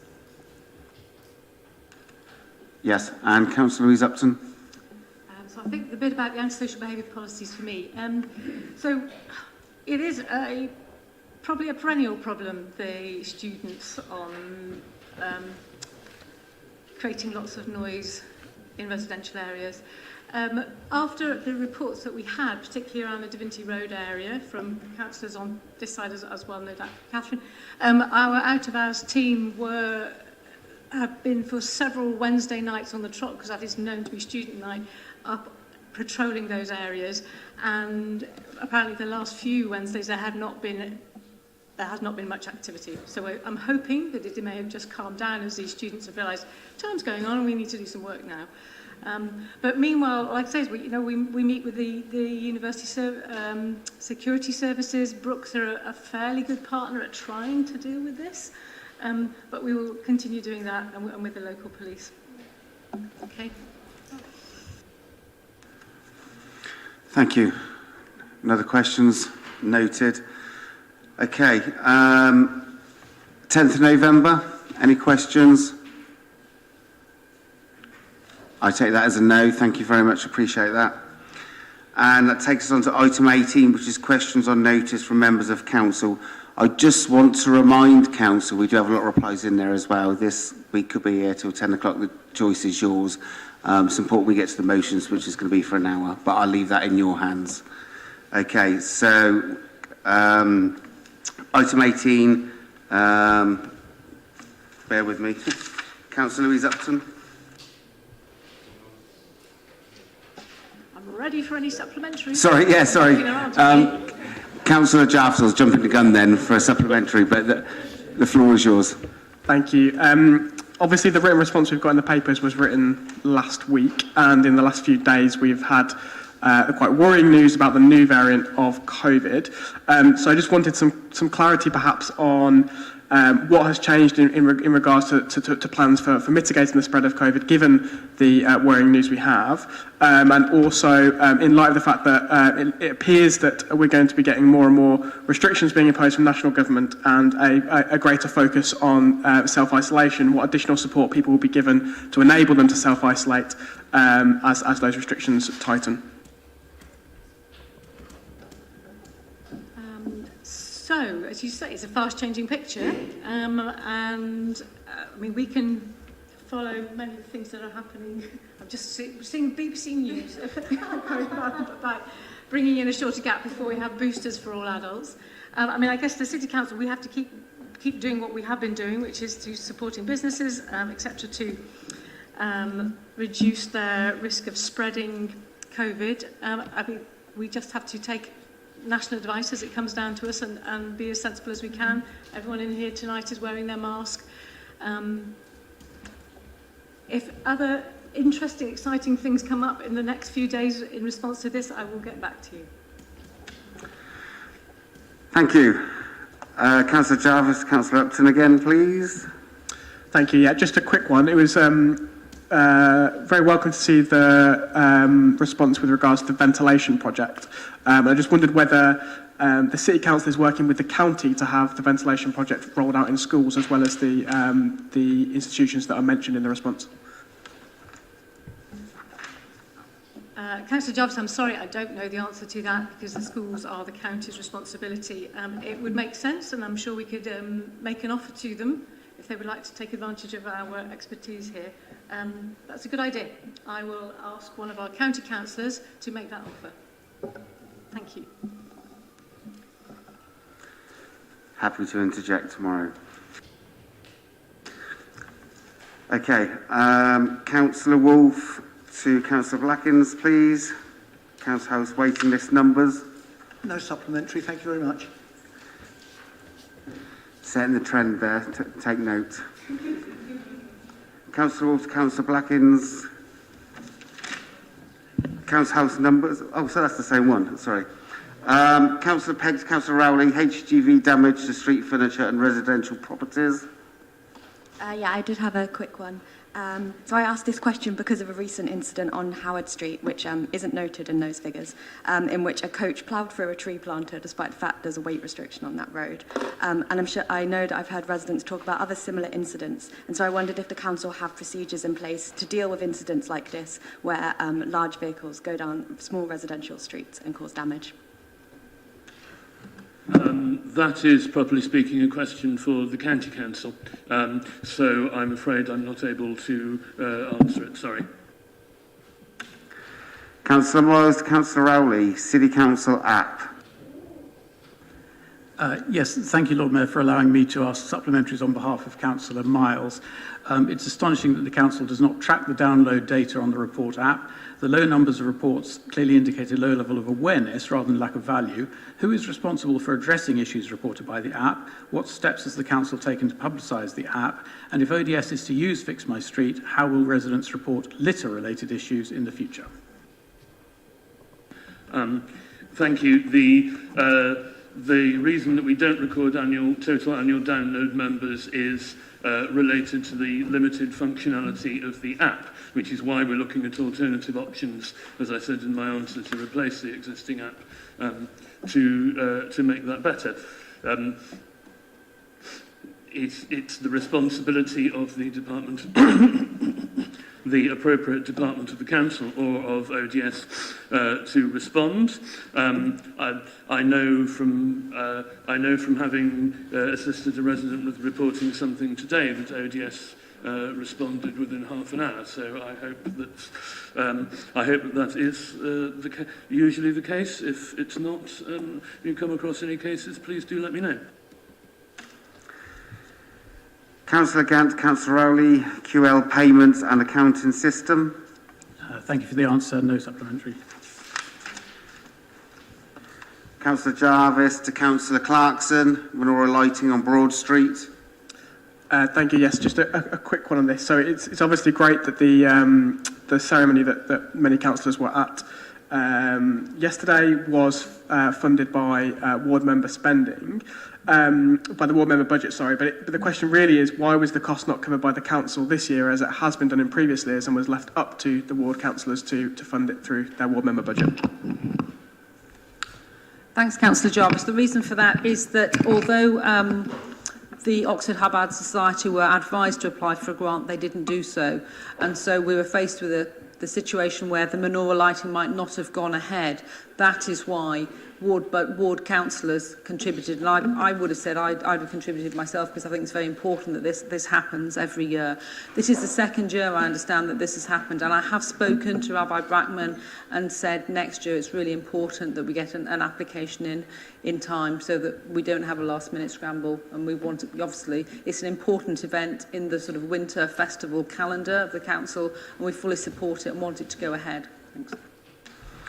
Thank you. Councillor Jarvis to Councillor Turner, commercial property purchase expenditure. Yeah, I think this is the last supplementary from me, you'll be glad to hear. Thank you. Relatively straightforward one, this. Given that it appears that commercial property is proving difficult to procure, would it be wise to reconsider earmarking such a substantial amount of money for this type of investment?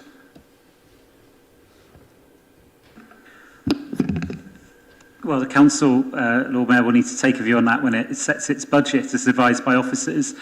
Maybe just briefly, and taking a step back on this, if we bid and were always successful, that might mean we were very good at pitching for exactly the right stuff at the right price at the right moment, or it might mean we were lacking in a sense of what the market value was. If we are sometimes bid and are outbid, that possibly shows we're in the right sort of ballpark. So I don't think the fact that we've bid, in this case, unsuccessfully on a particular asset should lead us to draw any particular such conclusions. But of course, this is an area we'll need to keep under review and look forward to people's feedback when we publish the consultation budget. And I feel quite confident that the budget review group from Scrutiny will have a little look at this area as well. Thank you. Councillor Wade, Councillor Turner, cost of Broadmeadow. Thank you, Lord Mayor. My understanding of the COMF fund is that it's intended to relieve the effects of COVID, especially on the more vulnerable members of the community. So my supplementary is, wouldn't this conf money, nearly £250,000, have been better spent on providing air conditioning for classrooms or for a community centre to reduce the spread of COVID, rather than on a community garden? Thank you. Councillor Hayes or Councillor Turner, either one, please. I'll answer quickly. It's a grant which is intended to provide economic support, and I think the business owners and the people who used Broadmeadow would identify it as a very important benefit rather than what you've described as, which is a community meadow. And I'm a little bit surprised to hear the Lib Dems aren't in favour of Broadmeadow, given that your cabinet member Tim Bearder in the County Council gave such effusive praise to it and stated that it was going to be helpful for trying to achieve pedestrianisation of Broad Street.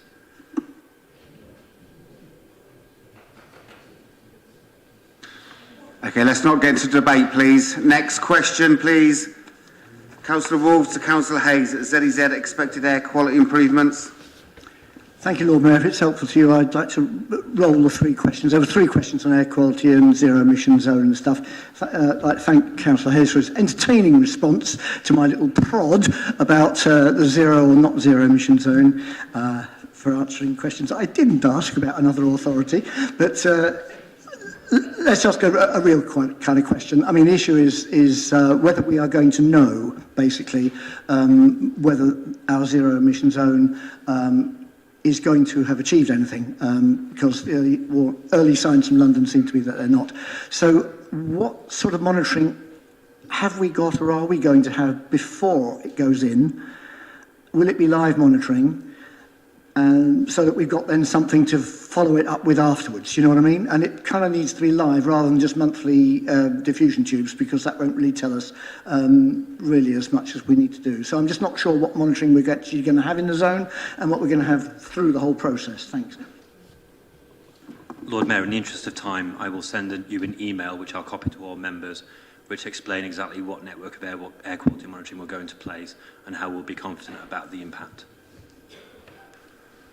That would be ideal for the next two questions, but that's not down to me. Councillor Wolfe, to Councillor Hayes, ZEZ Classic Cars. Yeah, all three questions, Lord Mayor. You can move on to number 4, I think it is.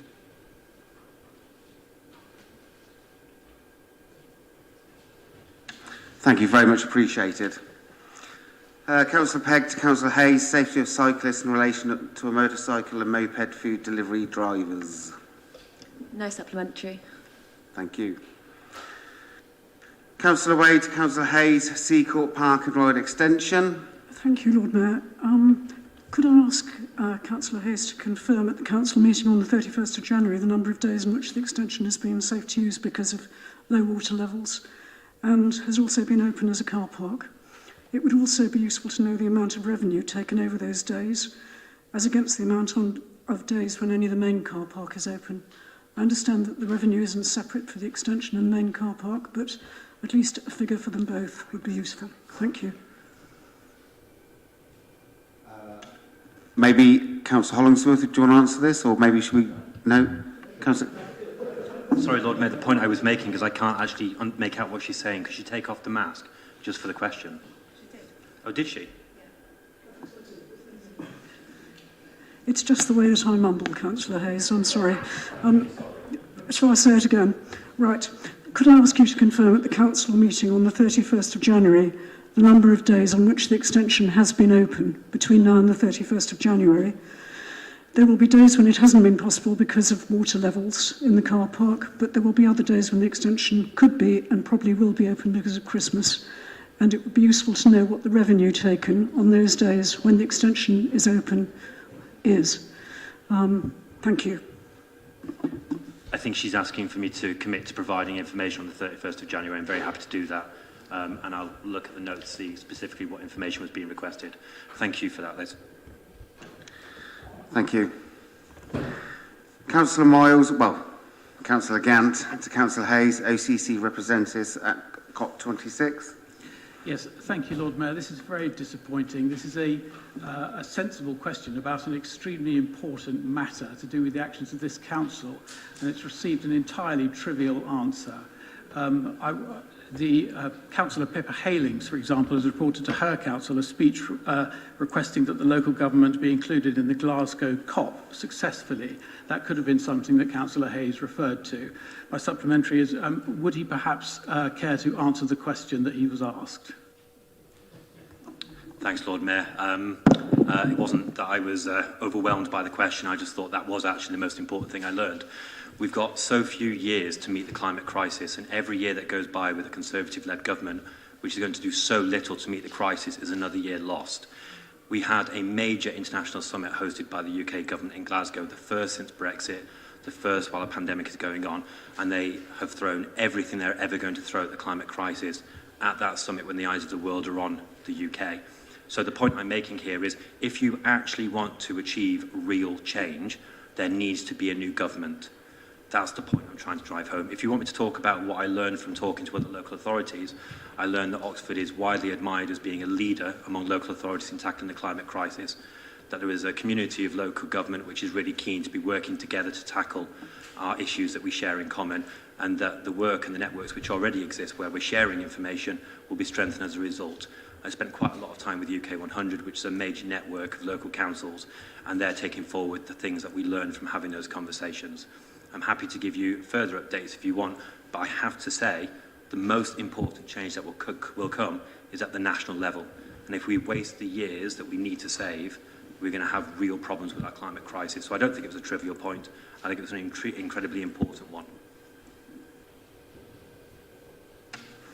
Thank you very much. And I don't mind, but I've got all night. But just to remind Council that we've got 50 more questions. An average 3 minutes per each question is 45 minutes plus the hour on motions. So just bear that in mind, please. Okay, Councillor Jarvis to Councillor Aziz, East Oxford Community Centre. Councillor Aziz is not here. Who's stepping in to answer, please? Councillor Brown, off you go. As promised, no supplementary.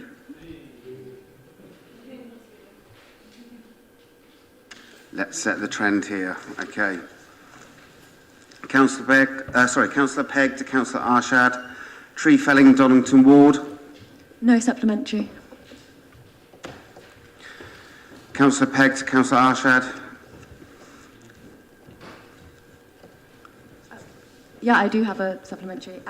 So I just wanted to clarify something. That written answer says that no glyphosate is used in parks or green spaces in Oxford. And then later on it says that all trees are sprayed at the base with glyphosate. So I wanted to clarify, is glyphosate used in parks and green spaces in Oxford?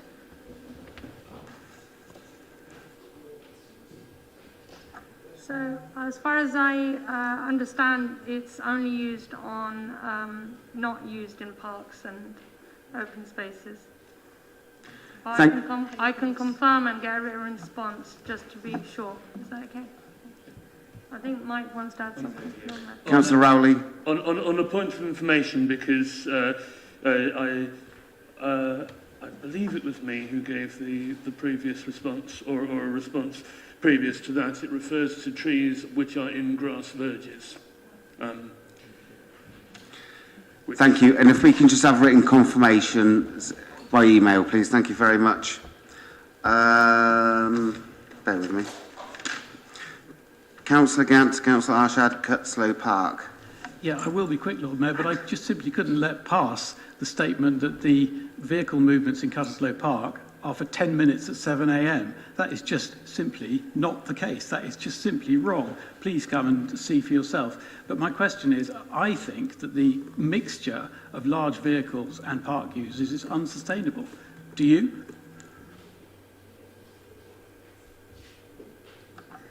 Thank you, Mr. Gant, Councillor Gant. The way I understand it is that the answer is quite clear. It's intermittent, but it's not regular. So obviously, given between the hours of 7 and 3, it's not like really, really busy. It's just sometimes for the drop-off.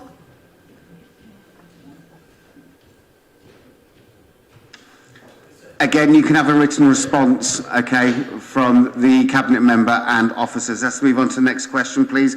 Councillor Gant, Councillor Arshad, biodiversity net gain, please. In interest of time, no supplementary, Lord Mayor. Councillor Gant to Councillor Arshad. Oh, sorry, it's the same one, same page. Councillor Belly-Summers to Councillor Hollingsworth, Littlemore Ward Infrastructure. Yeah, it's just some clarification. It says here that two of the sites in Littlemore are going to raise funding for new buses for public transport improvement and the creation of new bus stops and highway infrastructure with the county council. So at the moment, buses services are being cut in Littlemore. So I wonder, do we have to liaise with the county council regarding this?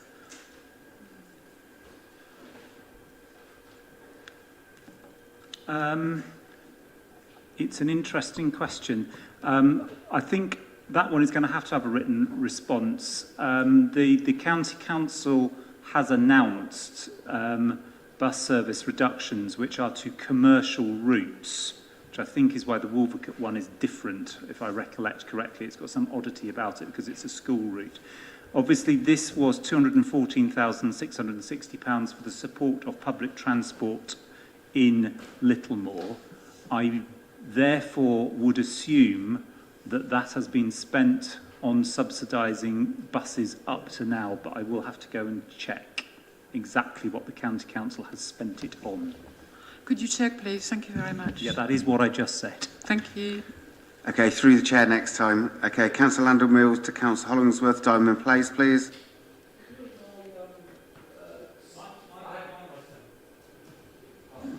I've got 3 questions. If I could ask 2 supplementaries for the price of 3, I would be grateful. Sorry? They're yes. Just one and one only. I've got 3 questions. I'm trying to resist. Sorry. My apologies. Has the CCG responded to the City Council in a positive way?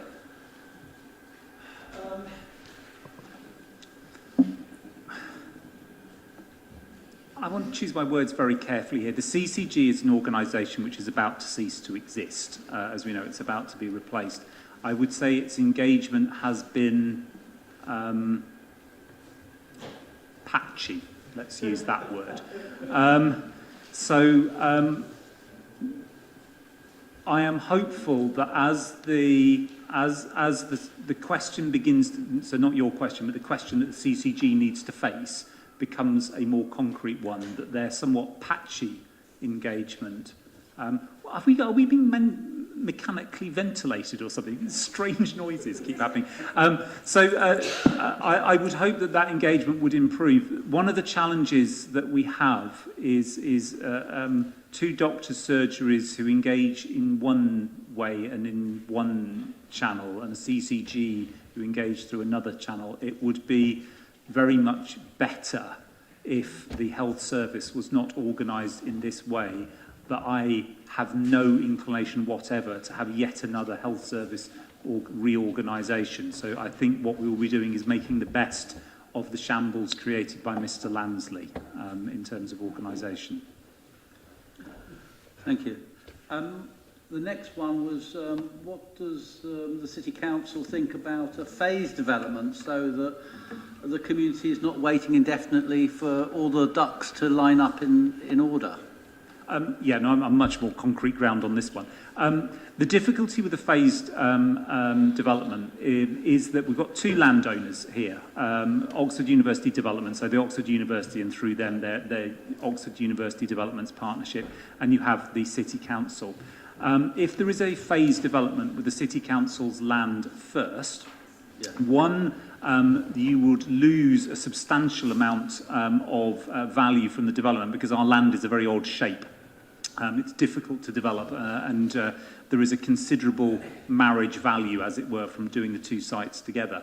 The other difficulty with that is then that the planning obligations to re-provide the car park, the shopper car park at Diamond Place, to re-provide the community centre and potentially, and it is only potentially at this stage, I need to emphasise that, provide a medical centre would all fall on the City Council and would not fall at all on the university, and that would render the scheme entirely unviable.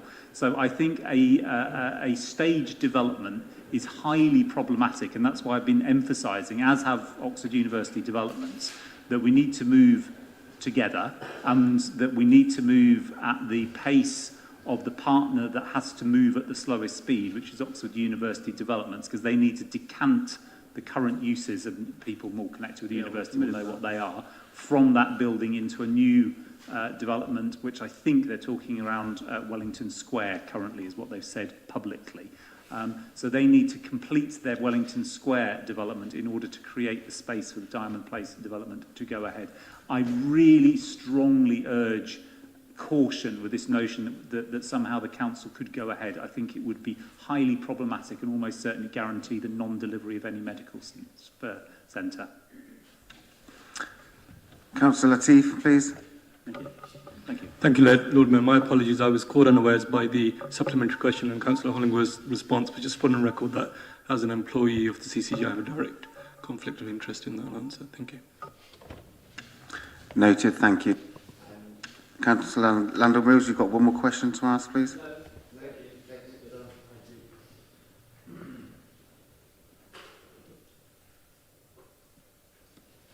Councillor Gant, Councillor Hollingsworth, active travel route from North Oxford to Parkway.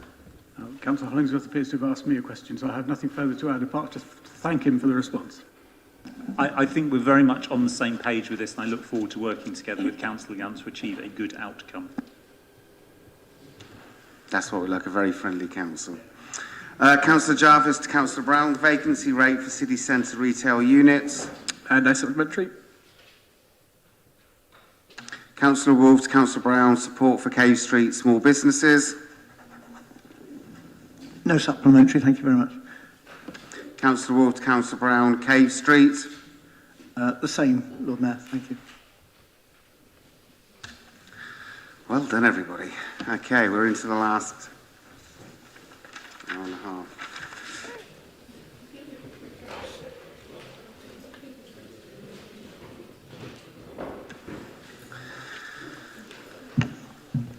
Okay, item 20, outside organisations. So we've got committee chair reports and questions, or not. And the first one is the agenda, page 285. We've got the OXEP and the Skills Board. And over to you, Councillor Brown. Still trying to find the report, actually. But may I commend my excellent report on this to Council, and I'm very happy to answer any questions. Councillor Wolfe, floor is yours. Thank you. Yes, I can't find my question written down, but it's particularly about skills.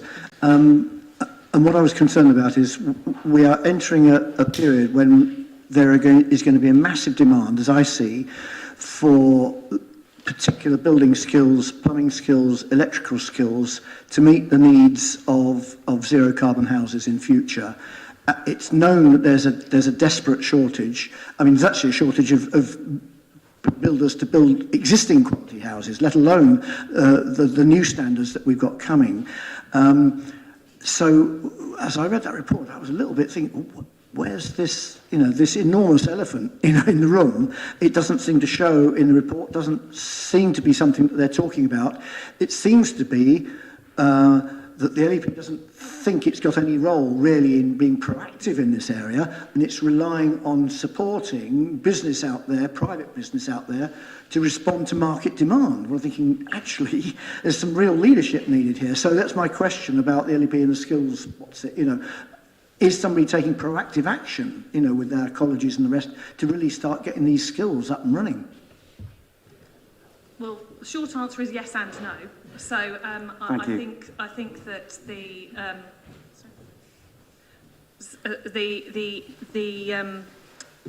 work of Oxlep in this domain is not easy, because they don't necessarily have the powers to sort of set up the sort of skills training that is required. But the discussions that we've had both through Oxlep and through the ARC and with government and through the Growth Board, Future Oxfordshire Partnership, my bad, through all of those different organisations and indeed through ZCOP as well. These are really important issues that you're raising, and we completely recognise the shortage of skills in nationally and internationally in those areas, let alone locally. And these are really important areas for us to develop in the future. So we are trying to find ways in which we can get that skills development and training embedded in our local educational institutions, and also in workplaces through apprenticeships. And we've got in Oxfordshire many different organisations who could be really helping us lead the way, because they are providing work in that area, in those sorts of areas, and therefore would be ideally placed to provide some of that training and apprenticeship. So where we can, we're getting involved in doing so. But I mean, it's an issue that I've been raising at government level for some time, the inability of local government to really get involved in planning the sort of skills training that we would like to see. And, unfortunately, we don't really have all of the weapons that we need in this particular, I don't know why I use the word weapons, but you know what I mean. we don't have all of the tools, thank you, Councillor Hollingsworth, available to us that we would like in order to deliver the training programme we will need for our future. Councillor Gantz. Thank you. Paragraph 25 on page 280 of our main agenda pack talks about the terms of reference and the potential evolution of the LEP.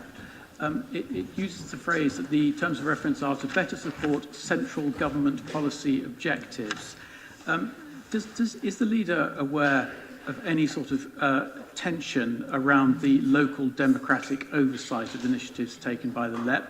We've had an item on our agenda this evening where the LEP has funded a programme in our city, essentially not giving us the option of not agreeing with it. A good scheme, but still one that they decided to fund. And at the end of that paragraph, it talks about the potential evolution. I wonder if the leader has anything further to add to that in terms of emerging government thinking, using the term loosely. Well, I mean, there is some democratic oversight of the LEP. All the local council leaders are members or directors of the LEP. An unpaid role, I hasten to add, in case anyone thinks that I'm getting an exciting salary as part of that piece of work. So we are involved in discussions, both at officer and member level, in terms of how LEP money is spent. And it's not accidental that that money is being spent on Cave Street. I mean, it's something that, we have discussed with them. So I think that that's, we do have that level of investment. But, it's not democratically accountable in the same way that local government is, and that's for sure. There is an ongoing review by central government of the way in which LEPs operate. And as yet, we have no inkling for certain as to what the outcome of that will be. But my experience of working with the LEP is that it's actually very effective.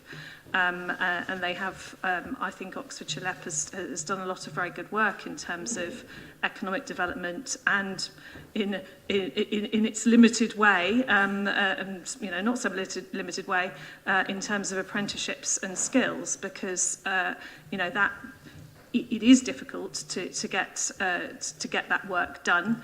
But they have had quite an extensive apprenticeship programme, and they've also had a very effective work experience programme, which I know is the envy of other areas. So I think there's an awful lot of work that they have done.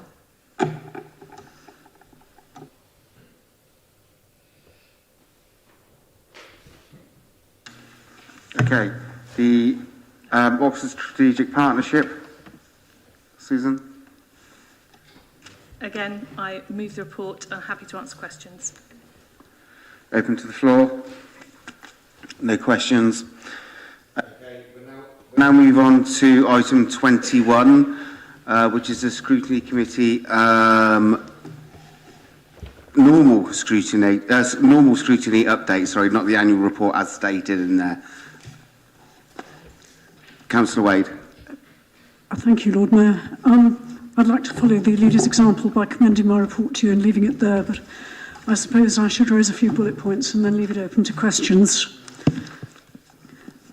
First of all, thanks to everybody. Thanks to the committee and the panel members who've read voluminous reports, and thanks to the officers who've attended our meetings and given very thoughtful replies to our questions. The briefing before you refers to 9 substantial reports which came to scrutiny over 4 meetings during the summer and the autumn. Apart from the October air quality report recommendations, which we are told will be responded to in December, they've all been responded to by Cabinet members and mostly they've been agreed. The exception is the July electric vehicle report, and I won't go into that in detail because I know that brevity is the soul of wit tonight, I think. But one important EV recommendation was accepted, which is that if the EV strategy succeeds, its impact on other transport strategies, including the ZEZ, needs to be factored in. Our 3 panels have met and produced valuable recommendations. In particular, I must mention the Housing and Homelessness panel chaired by Councillor Linda Smith, where the involvement of tenant ambassadors widely is a major step. And the Companies panel chaired by Councillor Chapman now has a seat at the table of the Shareholder and Joint Venture Committee and so can exercise a direct scrutiny of our city-owned companies. Again, this is a major step forward. I'm happy to answer any questions. Thank you. Councillor Gant. Thank you very much, Lord Mayor. 2, and I'll try and be brief. Paragraph 4, this covers not dissimilar ground to my question to Councillor Brown about democratic oversight of strategic regional issues. This refers to when the Scrutiny Committee looked at the emerging text of the Oxfordshire Plan 2050 and concluded that although it could scrutinise it, it couldn't recommend any changes because although this text is passed legally by councils, it has to be passed by all councils. In other words, the text has to stay the same, which therefore by definition limits any one council's opportunity to change it. I wonder whether the current Scrutiny Committee has a view on that. And my second question is to do with paragraph 9, the update to the Tourism Management Review Group update, which I had the honour to chair 2 years ago. Due to an oversight has not been responded to by Cabinet. I assume that oversight didn't sit with the scrutiny function, and do we know when it will be responded to?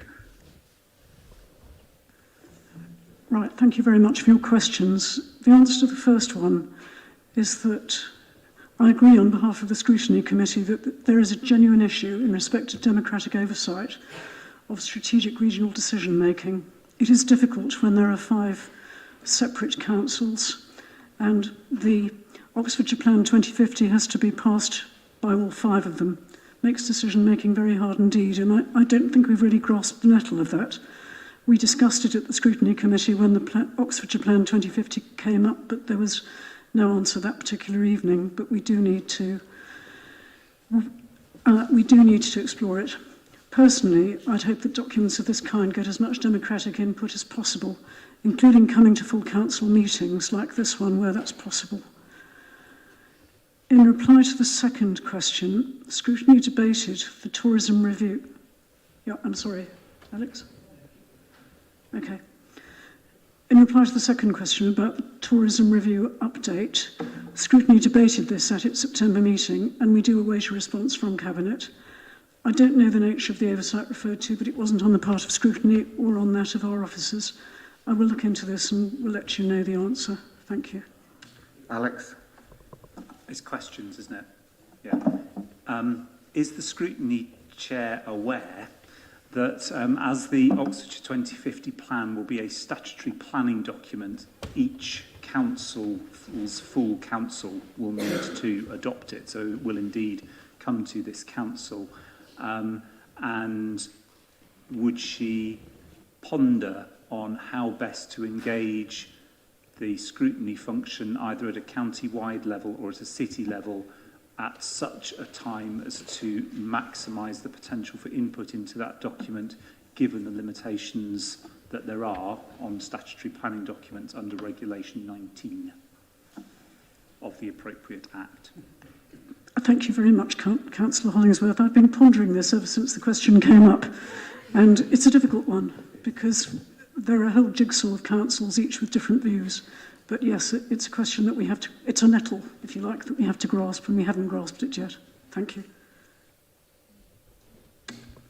No further questions to Liz? Okay, that moves us on to motions on noted. The scrutiny report was just to be noted. Yes. Pardon? Okay. And we've got to take a vote, I've just been informed. So those in favour, just raise your hands, please.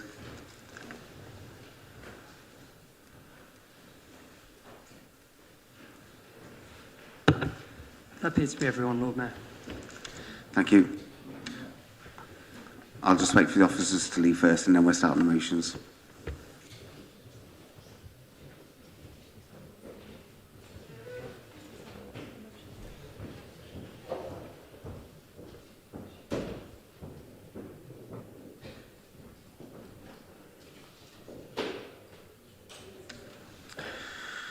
Okay, thank you very much. Just to remind people, we have 60 minutes on motions.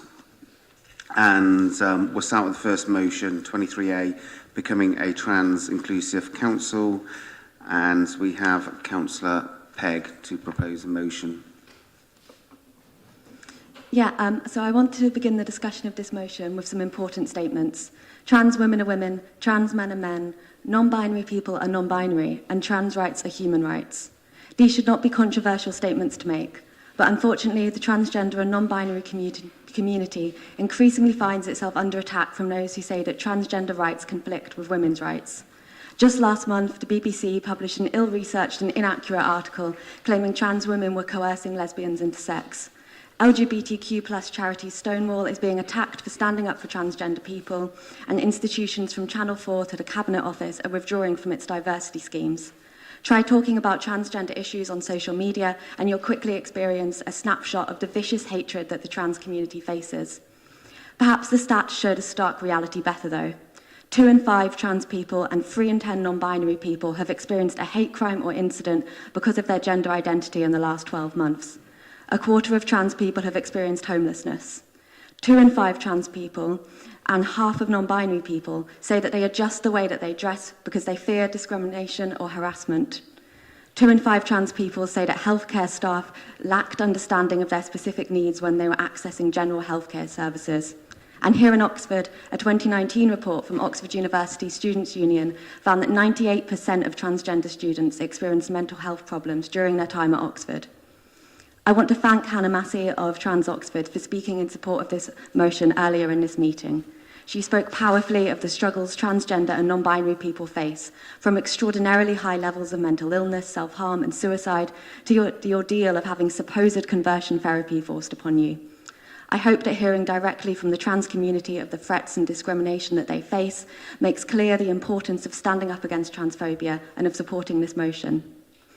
Of course, many of the issues we need to tackle to improve life for transgender and non-binary people go beyond the powers of this council. We cannot cut waiting times for those referred to the specialist gender services so that people are not forced to wait 4 years or more simply for a first appointment to be assessed. We cannot bring to justice those who killed the 375 transgender people murdered globally this year. We cannot even force the Conservative government to make it easier for trans and non-binary people to get legal recognition of their gender. But we can make it clear that this council values, respects and supports transgender and non-binary people. We can commit to educating ourselves and to making changes to our ways of working to make life easier for trans and non-binary people. As a queer woman, I have benefited unimaginably from the campaigners who came before me and fought for gay rights. I believe we now have a responsibility to fight with the same fire and determination for the rights of our transgender and non-binary friends. I hope you'll be able to support my motion.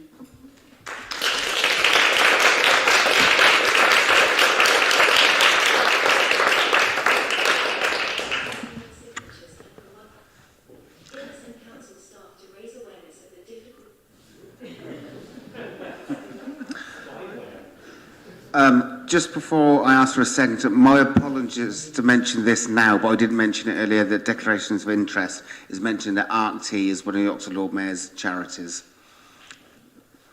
Okay, Councillor Jarvis, please. Yeah, thank you, Lord Mayor. So initially I'd prepared a slightly different speech for this motion, and it was one which talked about why each line of it would improve the lives of trans people in our city.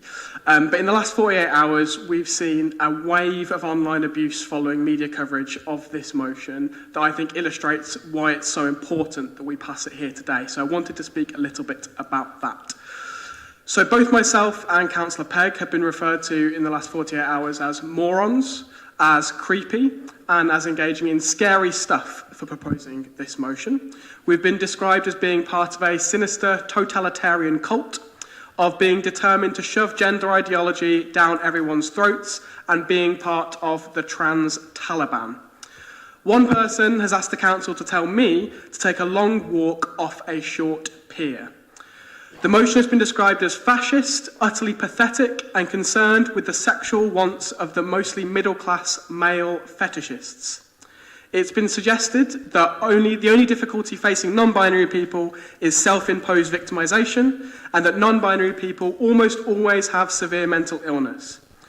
Trans people have been described as wanting a fast track to council housing over other marginalised groups, and a fast track for services we all wait for.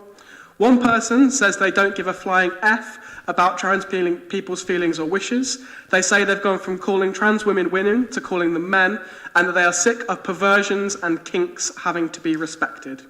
This is just the smallest snippet of the abuse and discrimination that trans and non-binary people face day in and day out.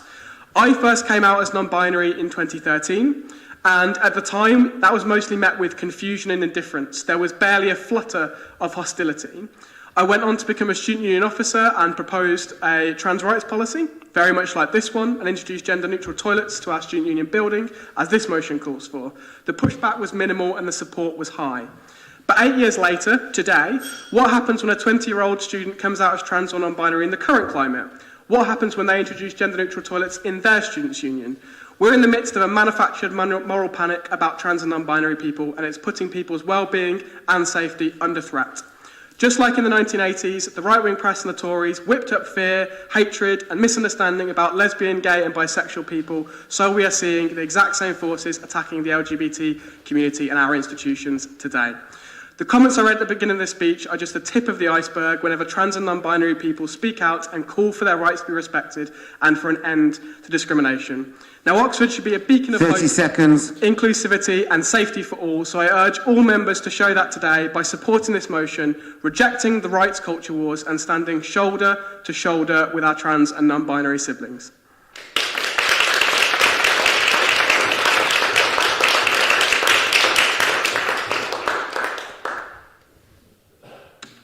Paula. Thank you, Lord Mayor. I want to add my support for this motion, as trans people today are disproportionately affected by homelessness, unemployment, poverty and an increase in hate crime. There's been a recent surge of transphobia in the mainstream media, with rampant scaremongering about the safety of women and women's facilities that has no basis in fact. It also ignores the reality that trans people are among those of us who are most in need of safe spaces to go about their lives and be around people who share their gender identities. Councillor Pegg mentioned the 375 trans and gender diverse people who have been reported murdered in the past year, and these are the ones that we know about. Many more will have gone unreported. 96% of those reported murdered this year were trans women. Trans rights, as well as the rights of all marginalised genders, is a feminist issue, as we are all oppressed under a patriarchal society, and we should all be united in our struggles and fight for a more equal and compassionate world. All LGBTQ+ people, myself included, owe the rights we have today to trans activists' fearless protest and passionate advocacy. This council stands with trans people and for trans rights and should continue to make our city an equal and safe place for trans, non-binary and gender non-conforming residents. Before I end, I just want to say to Lucy and Chris that I'm really sorry you experienced abuse because of the motion. It's not acceptable. And it's also, you know, this is the reality of what our trans siblings are facing day in, day out. So I encourage everyone to vote in favour of this motion this evening.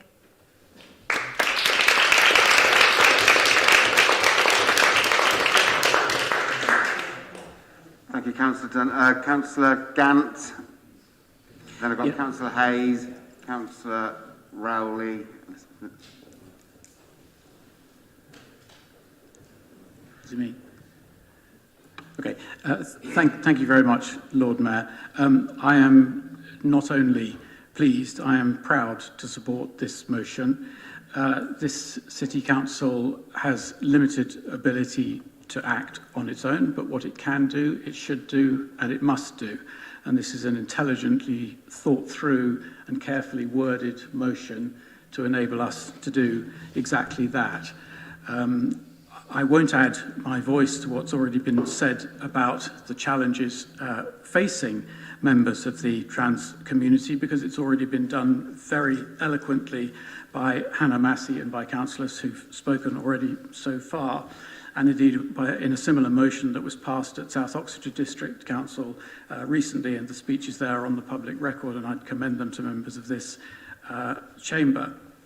But there's something else that we can do as well, which Chris, I think, has very bravely highlighted it to us, which is that we can take a stand absolutely publicly and say we will simply not put up with, not be bullied by, not tolerate the kind of abuse that he has described to us.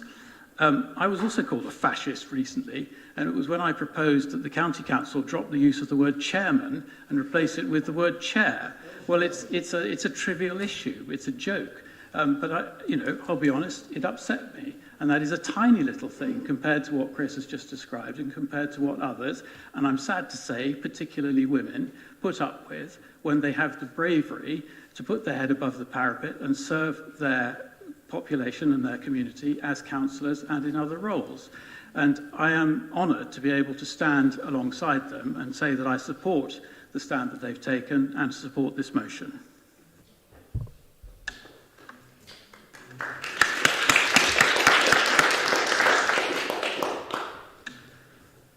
I have Councillor Hayes, then Councillor Rowley, then Councillor Mundy. Thanks, Lord Mayor. I won't use all of my time so others can speak. I just want to say three brief things. The first is that trans people are human beings, and it's really important to remember when we talk about rights that the rights that people have are on the basis of being human beings, and we need to just look at that core fundamental that we all share. Human rights have been introduced all over the world, particularly for trans people. The rights that exist are already being weakened. There need to be more rights added, and the whole agenda needs to be shaken up, and that's why this motion matters, because it helps for this City Council to say with one voice that it stands by human rights, generally, and it stands by the rights of trans people, too. It's also worth saying that all women, including trans women, face misogyny, harassment, abuse, violence, sexual exploitation. The whole list goes on, and we will have a motion that we will be discussing very shortly on that. And it's right that we stand with women as they face those experiences, and we try to address the behaviours which cause them. And lastly, as a gay person, as a deputy leader of this council, I am proud to be gay, I am proud to belong to the LGBT community, and there are efforts That doesn't use up my time, does it? There are efforts in our society to divide trans people from their LGBT brothers and sisters. I don't stand for it, nor should anybody who belongs to that community. It's important to remember that the fight for gay liberation in the 60s, particularly in New York, involved trans people whose record and whose contributions have been historically erased and need to be recovered. It's right to remember that today's fight for LGBT equality isn't just a fight for trans equality, it's a fight for equality across all of those letters, and it is led by trans people as it is by LGBT people. And we all need to be standing together as one community.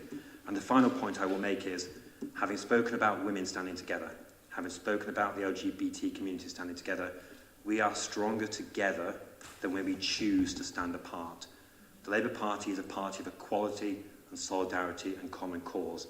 And in this motion, all parties are sharing in that. If we stand with one voice and we send a signal to the whole of the city that we believe that trans rights are human rights, that we believe that everybody is equal and worthy of human dignity and respect, that will mean so much. And it will matter so much because some of us in this chamber who are LGBT know what it is like to be othered. We know what it's like to feel shame because we are different, to be judged because we do not fit in. My experience of that is minimal compared to others in this chamber. It is minimal compared to what trans people in our society feel. If I can experience just one part of that and know just how much worse it is for the trans people in our city, I hope all of us can know that too. And we will try to remedy the abuse and harassment which is causing trans people 30 seconds. to feel less than human. I'll rest it there. Thank you.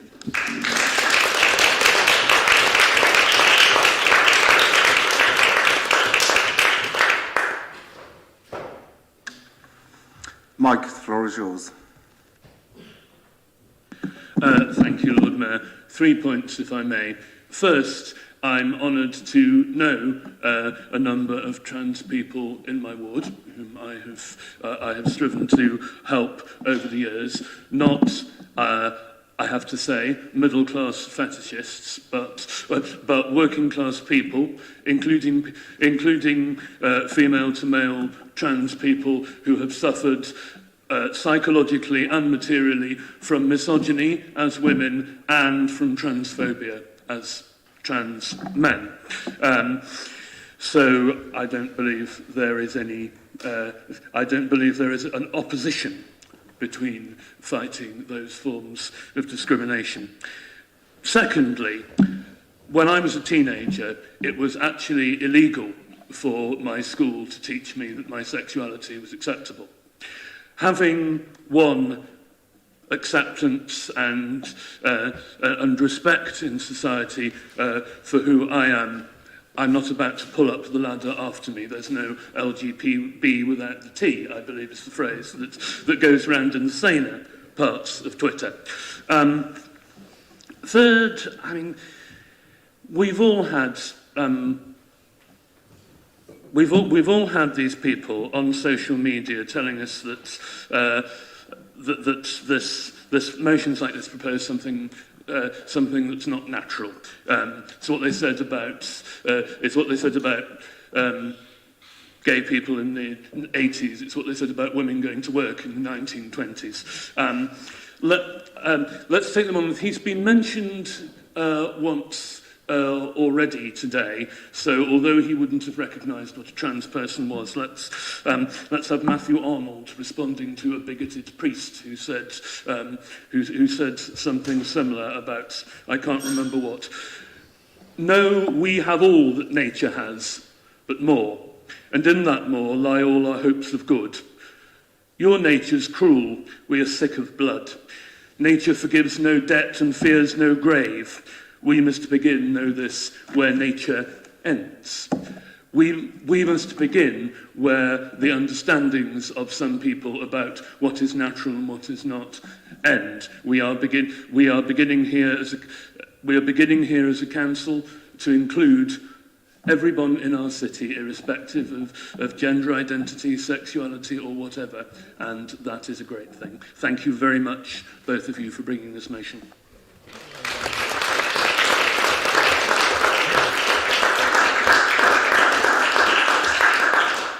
Councillor Ed Mundy. Thanks, Lord Mayor. So, as I hope that we can all agree, our society is only as enlightened as it is in its treatment of our most marginalised groups. For years, our trans communities in the UK and across the world have faced oppression and direct and indirect discrimination.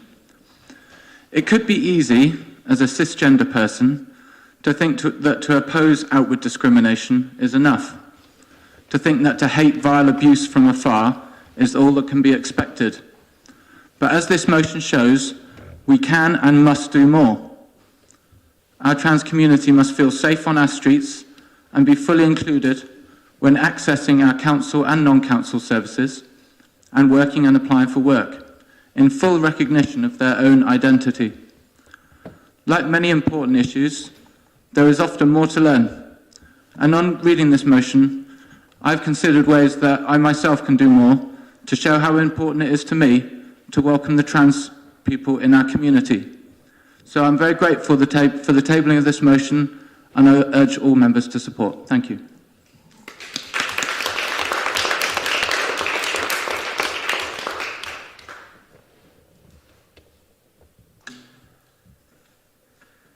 Yes, sorry. Thank you so much, everybody, for speaking so beautifully, especially for my queer brothers and sisters and siblings in the room. I'm so moved, sorry. Hard to put things into words. One thing I really wanted to say, because rightly we've had to focus on the really sad reality, which is that people do experience horrible mental illness and suffering and pain and abuse.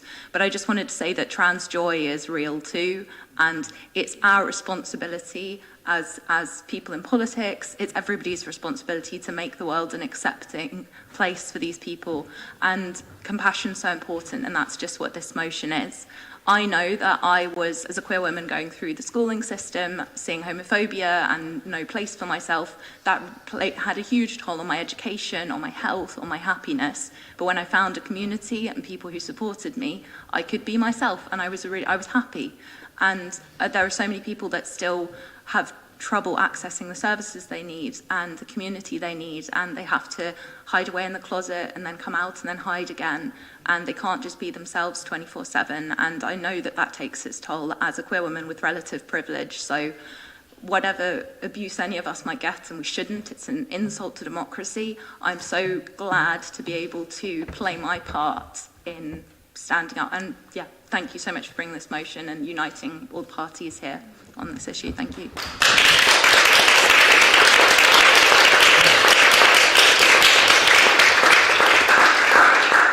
Thank you, Councillor Thomas.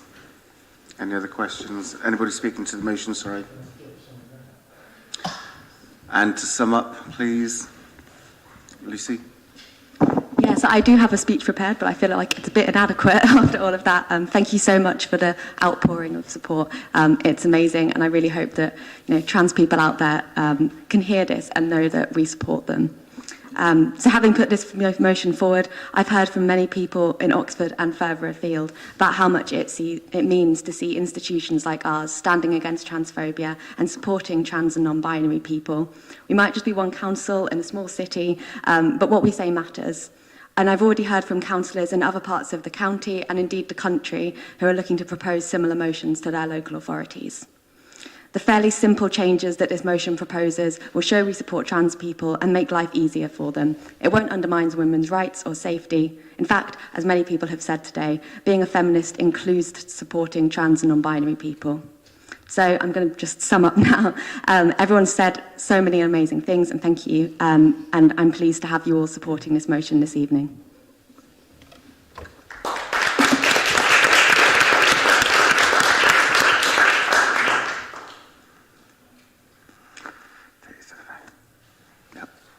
Okay, let's take this to the vote, please. Hands up, those in favour of this motion, please.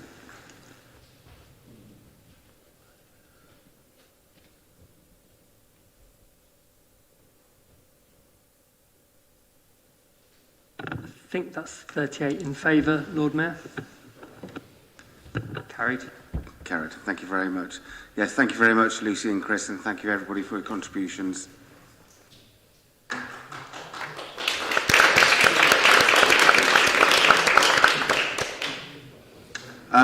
Sorry, just looking at numbers. Those abstaining or against, just for clarity. Andrew, could you just remind what were the numbers again? 30? 38. And we have how many here? I think 31. Okay. Well,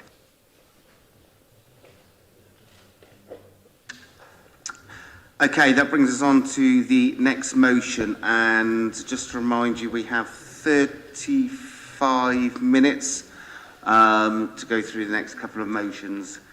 And we've got violence against women and girls, and Evan's going to propose this, I believe, and Louise to second. The floor is yours. Thank you, Lord Mayor. Originally, Councillor Aziz wanted to propose this motion, but because she's not here, so I'm going to. Violence against women and girls continues to be a widespread and persistent violation of human rights. Sorry.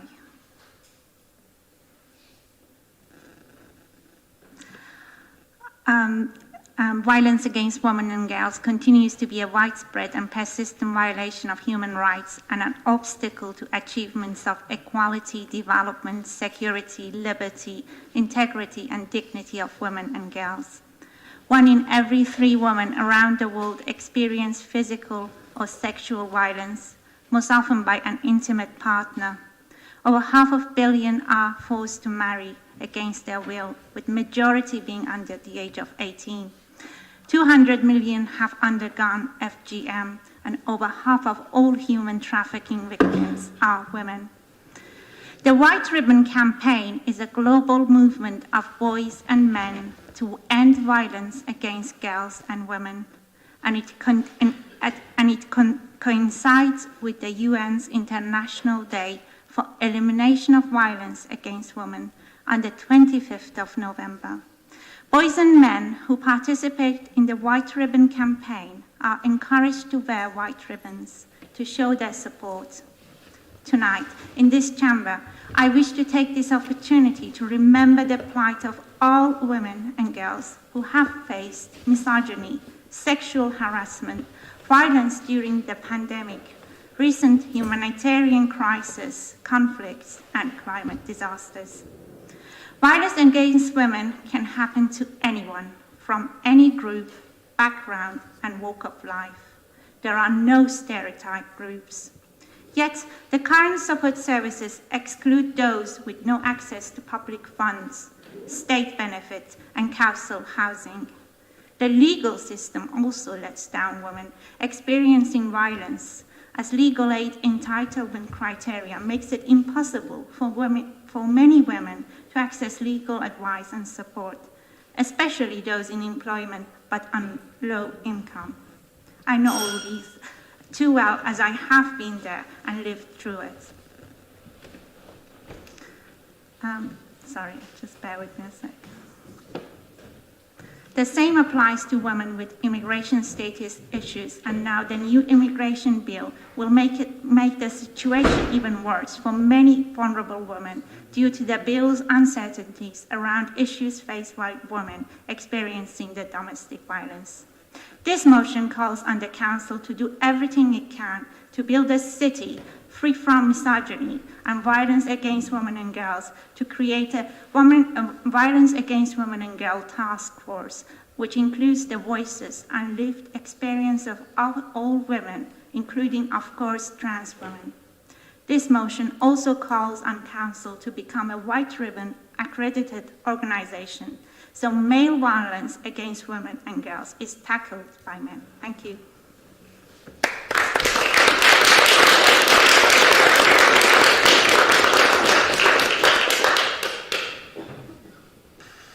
Louise, the second, please. Thank you, Lord Mayor. Last Thursday was White Ribbon Day. That's a day dedicated to reducing violence against women and girls.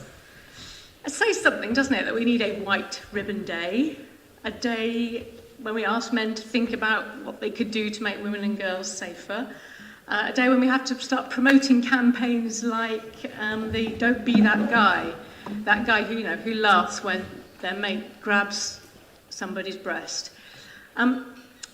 It really does say something that we need to have a White Ribbon Day, and I think that what it says is that violence against women and girls is so endemic, and we've just heard the numbers from Evan's speech there. It's so common that we actually need to make people step back and take a moment to examine their behaviours. It says we really need to have a reset of people's attitudes. This problem, of course, is way, way bigger than the council. It's society-wide. It spans everything from the cheapening of discourse in social media to rape and murder and domestic abuse. So the task force we're wanting to create, which will be convened by Councillor Aziz, will bring together women and girls from all groups across the city, bringing their experiences to us so that we can understand all aspects of the problem, I hope, and then we can start to look for any and every way that we can start to push this wholesale shift in the way that men treat women that we actually need to undertake. And when I say women, I do of course mean women, trans women and girls. So I want you to support this motion, and I think we should join with the number of other councils across the country who have already become White Ribbon accredited organisations. And I think this is, if nothing else, it's just part of our public sector equality duty to do this. So please support the motion.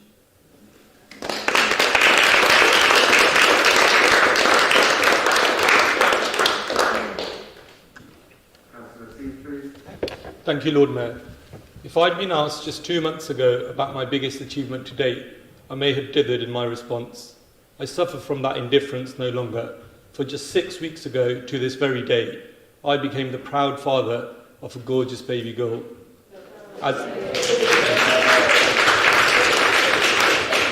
members may expect, the last 6 weeks have been filled with many sleepless nights.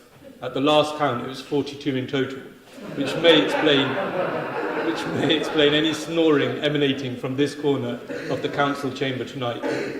Amongst the nappy changes and the bottle feeding, what has contributed to the sleepless nights is the worry and realization that my daughter has been born into a misogynistic world and society where, due to the presence of her double-strength X chromosomes, she's at significantly increased risk of aggression and violence perpetrated in large part by males. The statistics are stark, deeply troubling, and worth repeating here. On average, 2 women in England and Wales are killed every week by a current or former male partner. An estimated 1.3 million women aged 16 to 59 are victims of domestic abuse every year. Approximately 85,000 women are raped, and over 400,000 women are sexually assaulted in England and Wales every year. 1 in 5 women has experienced some form of sexual violence after the age of 16. Almost 1 in 3 young women aged 18 to 24 report having experienced sexual abuse in childhood. 1 in 3 teenage girls has experienced some form of sexual violence from a partner. These are sobering statistics. I am sure you will all agree.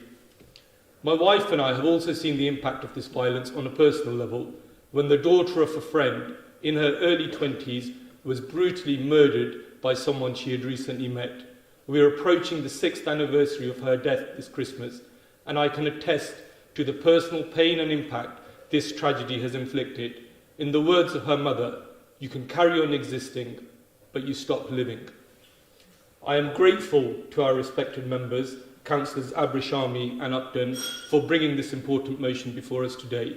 Whilst I hope it is empowering for female members to be able to speak out against this violence, I feel it is important that ridding society of this ill does not fall upon the victims, but rather the responsibility should lie with the perpetrators, who for the large part are men. It is worth considering that whenever a serial rapist or killer is reported to be at large, society calls on women to improve their safety by adjusting their actions in not venturing out alone or at certain hours, for example, and yet we never hear a call for all men to stay indoors so that it is easier to find the perpetrator. This cannot be right, and this is why becoming a white ribbon accredited organisation is so important. The setting up of a task force is an essential step that we as a council must take to protect and empower women and girls across this city. Currently, it is unfortunately almost inevitable that another murder of a young girl or women will happen, and the setting up of this task force will allow us to consider what concrete steps can be taken so that we can minimise any future tragedy happening on our watch. On a personal level, I owe this duty to my daughter, and on a collective level, we all owe this duty to every daughter of this great city. Thank you.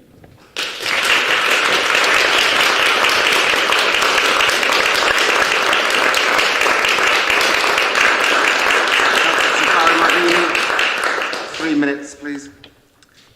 Thank you, everyone, for bringing this motion and for the very powerful speeches that have already been made.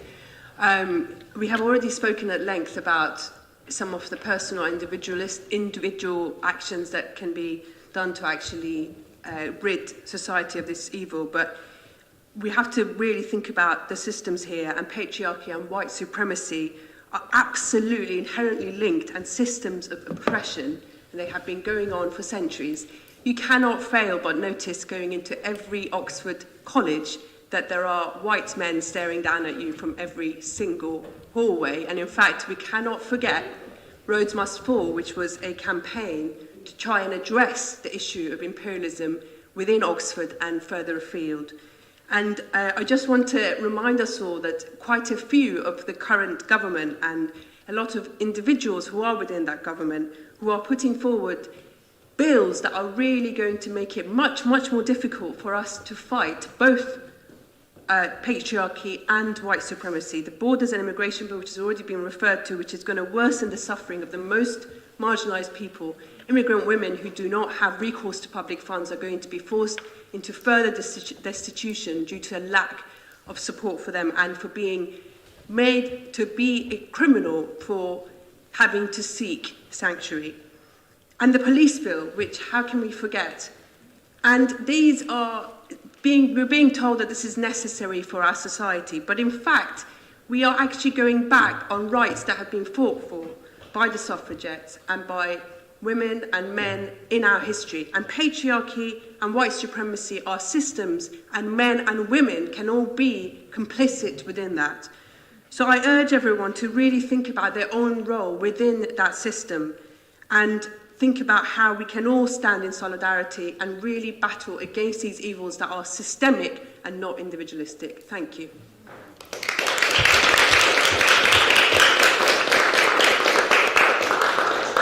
Councillor Nala Hartley.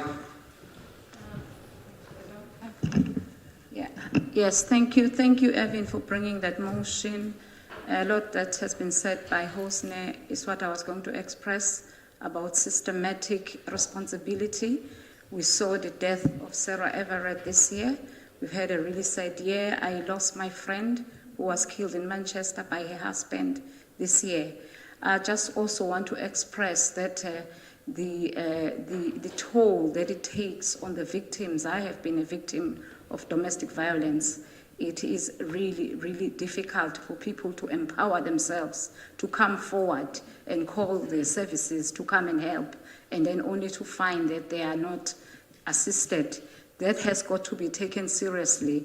As a black woman, we suffer an even greater deal because we have issues of such that people talk about they cannot prove our bruises, they cannot prove the type of violence that we are reporting.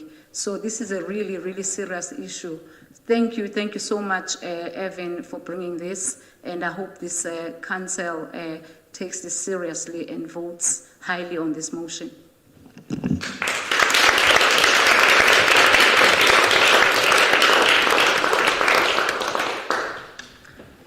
Councillor Abersham, are you going to sum up? Oh, sorry.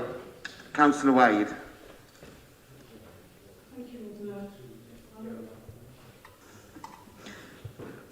My group supports this motion, but the mention of patriarchy concerned me, and I want to speak a bit about this. I'm concerned that violence is seen to be perpetuated by men against women, which has been the assumption throughout this debate. The Office of National Statistics released a report on 24th November last week for the year ending March 21. In it, female victims recorded are 73.1%, but men are 26.9%, therefore over a quarter. Tonight we're talking about women and girls, and that's right, I have 2 daughters of my own, but we mustn't forget the men and boys who are also affected. This won't be part of the motion, but it needs to be said when so much has been said around this debate. Thank you. Councillor Brown. I do feel I need to respond to that because this is a motion about violence against women and girls, and I don't think anyone's suggesting for a minute that there isn't such a thing as violence against men and boys. But this isn't what this motion is about. This motion is about a disproportionate domestic violence and sexual violence that is used against women and girls and is a result of our misogynistic and patriarchal society. And I think it is important that we recognise that.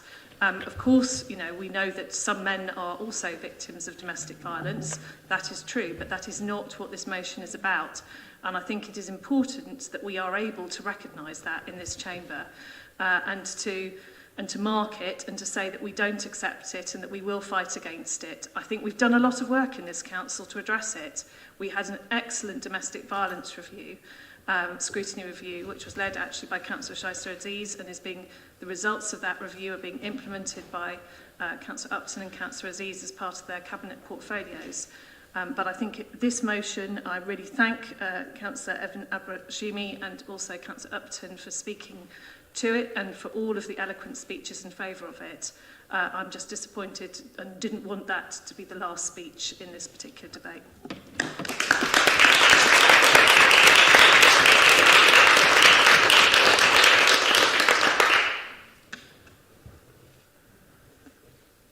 Councillor Ashad. I really want to thank everyone for speaking up about this, and you know, I'm going to keep it really short. There's just no excuse for it. There is no excuse for it, and that's all I want to say at the moment.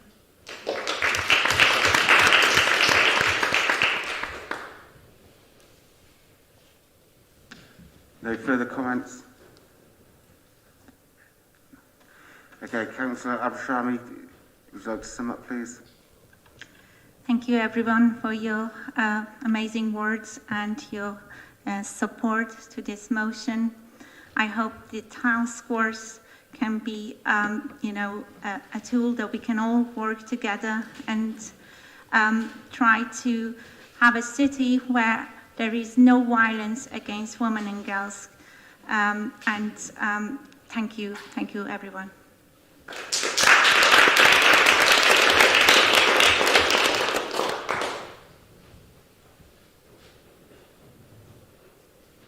Okay, those in favour, raise your hands for the motion, please.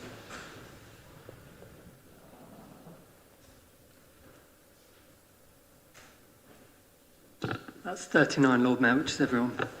Thank you. Carried. Only I can do this, but Lord Mayor, I do need to take a 2-minute break. My apologies.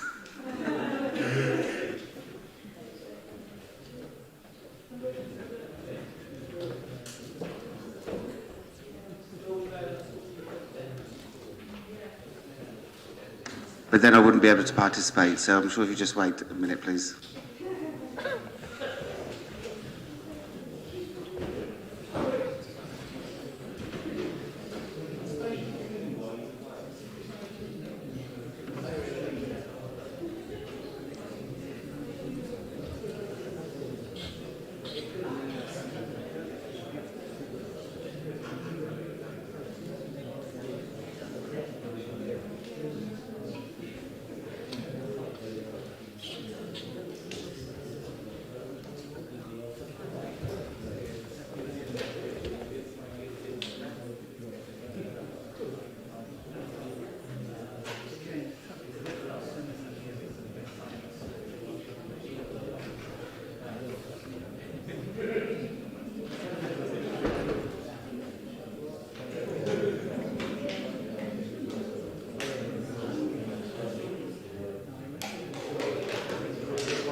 My apologies and thank you for your patience. Can I have your attention, please?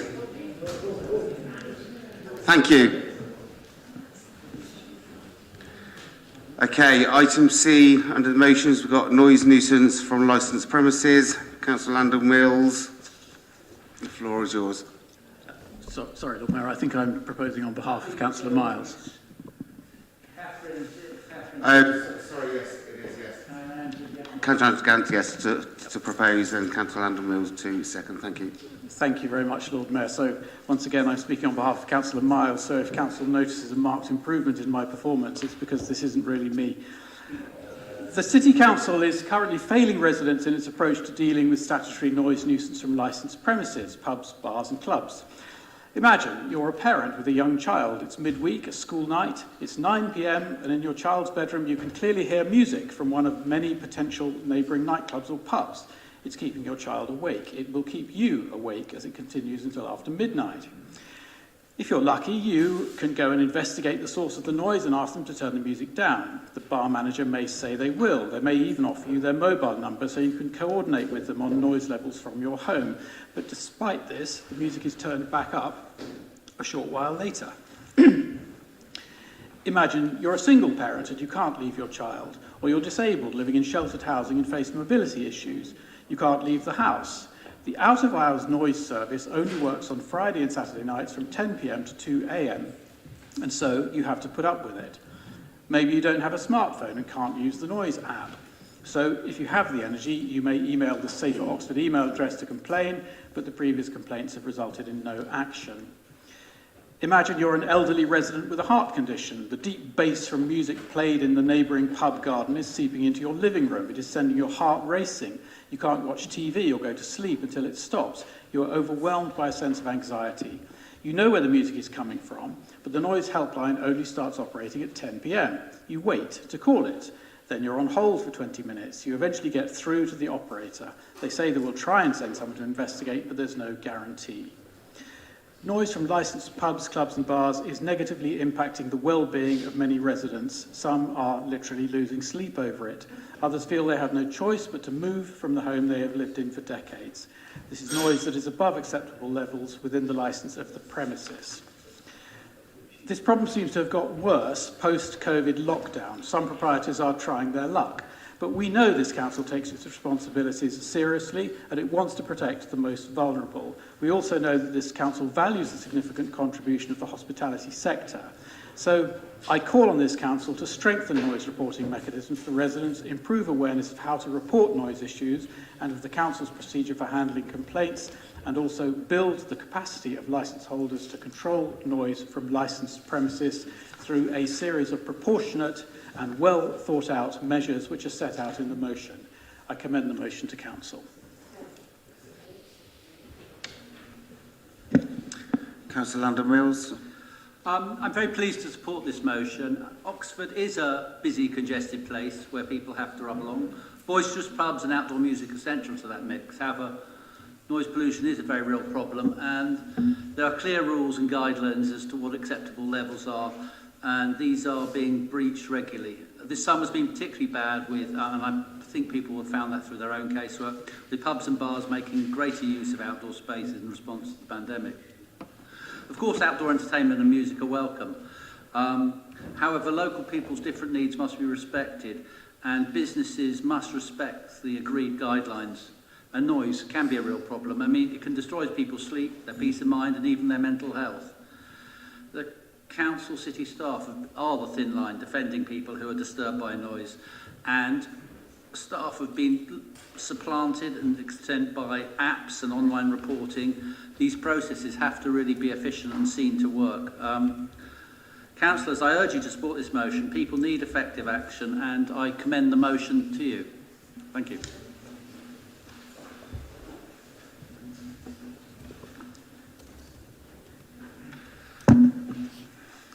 Thank you. Councillor Clarkson. Thank you, Lord Mayor. Yeah, I'd like to say in response, I do understand that some people have found it particularly difficult getting used to noise, particularly with more outdoor tables, but also that is the allowing outdoor tables has been an absolute lifeline for our hospitality and sector in Oxford. It's been hugely popular, and it's also been very popular with people who want to be able to return to eat and drink outside and feel safe. It's brought life and a bit more safety to our streets. I've checked with our environmental health team, and over the last year they have not received any increase in complaints since the introduction of more outside tables. There have been a few specific complaints about specific premises. These have been dealt with by environmental health, and they've come up with a noise management process. The Council does have very robust procedures for reviewing licences and when complaints are made. Whenever a licence is granted, the environmental health team works closely with premises to agree things like noise conditions, when and if windows and doors can be opened. There are noise limiters to prevent the escape of bass and things like that, and things like the peaceful dispersal of patrons, putting out empty bottles. All these are considered whenever an application is renewed or reviewed. You mentioned the noise app, and we do actually, it's very easy, admittedly, if you have the internet, but it's very easy to find the place on the City Council's website, to find the process to lodge a complaint, and actually the noise app has been hugely successful. It means that people can record noise on their phones, on both Apple and Android phones, and it does enable our environmental health officers to respond much more directly because they have got evidence.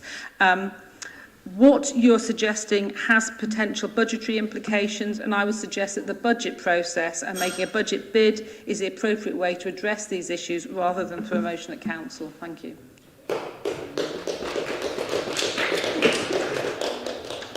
Councillor Hayes. Thanks. I'm going to be very brief because time is short and I can't really add too much to what Mary said there. I thought it was excellent.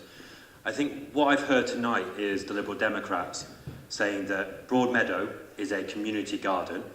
I've heard them talk about pedestrianisation as being the source of all antisocial behaviour and difficulty in our city, and that really causes me concern. We're waiting for the County Council to come forward with some concrete proposals for Broad Street. We're waiting to hear about their agenda on transport to create a more people-powered city. And what I would love to hear from this bench, is that you're focused on those issues and you're not trying to cause some sort of difficulty.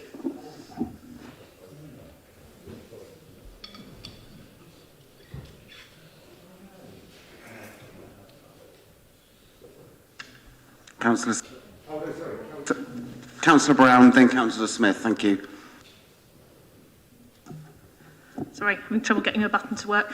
Thank you, Lord Mayor. I have to say one of the things I was particularly puzzled at in this motion is the request to produce a leaflet for residents to download from the council website with information about how to make a noise complaint. I literally typed the words noise complaint into the Oxford City Council website and came up with the very helpful, very simply written pages which say how to report a noise problem. I literally can't think of any more easy way in which to try and find that information. And if you want to print it off, there's nothing to stop you doing so. But I don't really understand what additional information the Liberal Democrats need. Councillor Smith. I will keep it brief. I think that the motion was brought through frustration of not being able to get some help with regard to noise, continual noise, midweek mostly, from some licensed premises. The leader has just mentioned the ability to download from the council's website a leaflet, and that would be fine, as long as you have access to the internet, which has actually been mentioned already. Some residents do not. In fact, recently with our WhatsApp group that was set up for our own street and area with regard to response to the COVID pandemic, we have discovered now that there are several households without access to the internet or a smartphone as such. So how do they get hold of the information about how to report a noise nuisance. So I think, let's be fair and kind to the person who is proposing the motion, that's what she was thinking of when she wrote this motion. It's about actually helping others who haven't got access to the internet. And we have talked this evening already about being fair and open and kind to each other, I think. And I think we should do that this evening with this last motion that we're going to consider. I think it would also be useful to have a leaflet to disseminate to some licensed premises about controlling noise on their premises. I think that would be very useful. I could see several council members actually using that leaflet when they're talking to their businesses nearby. I don't want to see a stopping down of businesses at all. I think we do need to celebrate that we have been able to open and to use their gardens and so forth. So it's not a question of that at all. So I think we can look at this motion and pass it.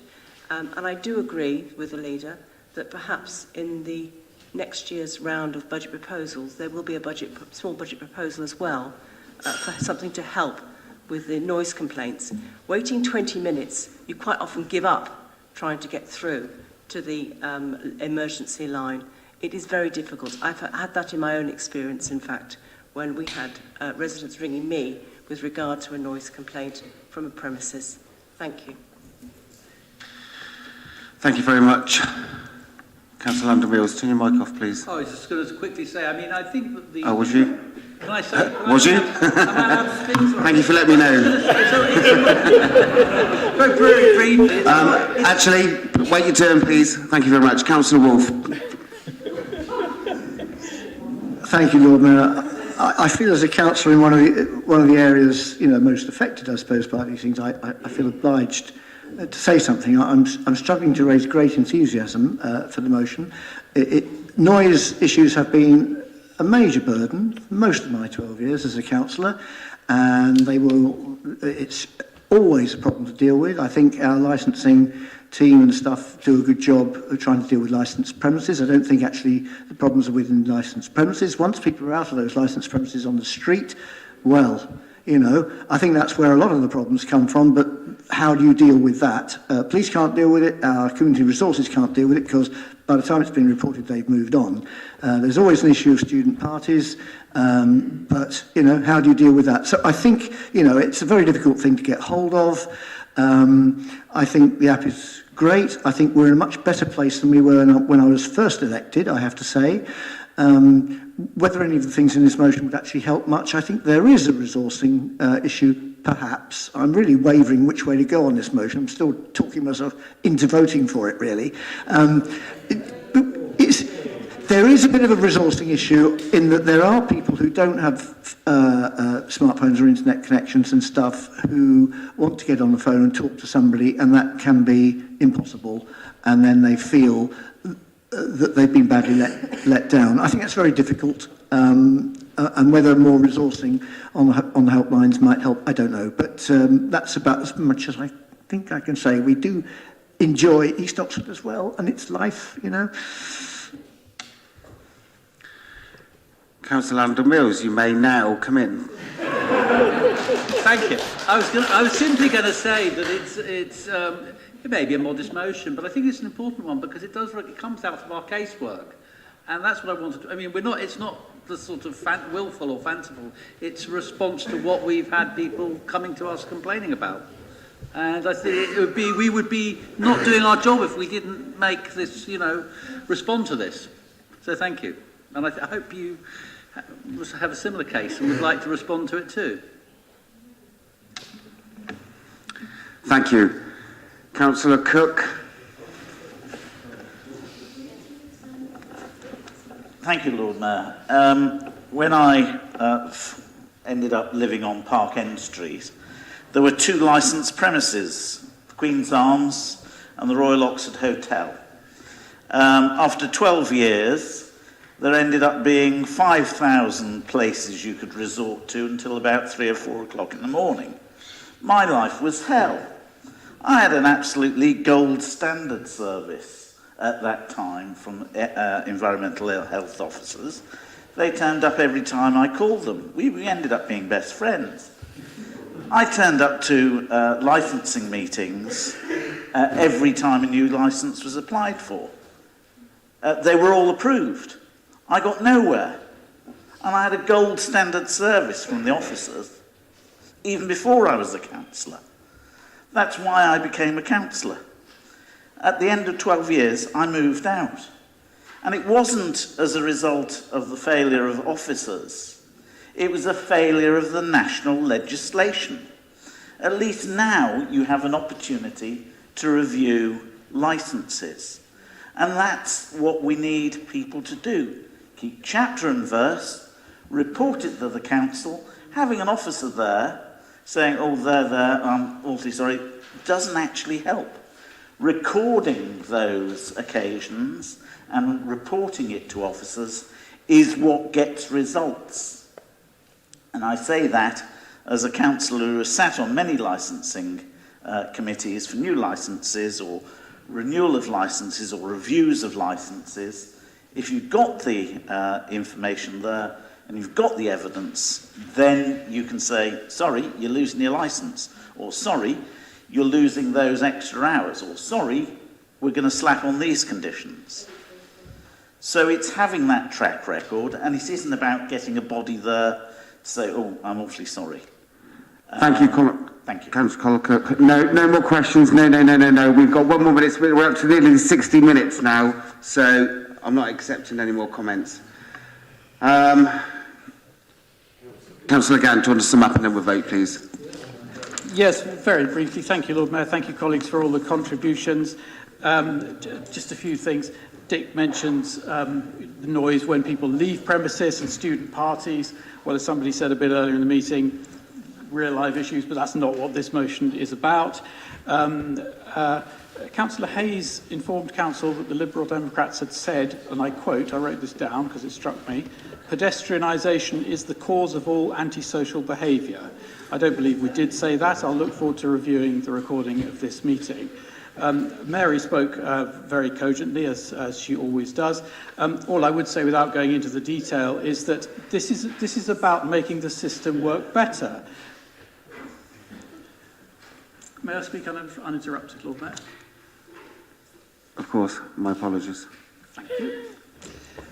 You spoke about allowing outdoor tables as being a lifeline. So this is about just making the system just a little bit easier for them, getting their terms of reference a little bit more fit for purpose. You said there's been no increase in complaints. Well, you know, one of the purposes behind the motion is about making it easier for people to find a way of passing those things on. And as Councillor Roll-Smith said, this is based on experience of reports that we have all received. It is a very modest motion. Look at the first words of the bullet points that it recommends. Review, appraise, strengthen, increase. This is just a sensible thing to do. Please vote for the motion. Thank you very much. Those in favour of Councillor Gant's motion, please raise your hand.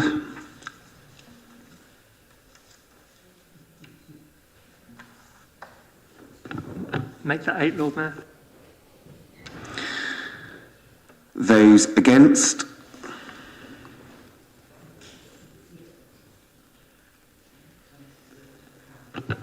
$27. So it falls. Thank you very much. Okay, we're not going to take any more motions now. We've just gone past the full 60 minutes, which means just the next motion, the Oxford Stadium, when it comes to the next full council, we'll have time to debate that and not to rush it. So we just need to note on items 24, matters exempt from publication. So just to note in that. Sorry? No other questions? No? Done. Okay. Full council is finished. Thank you very much for your patience.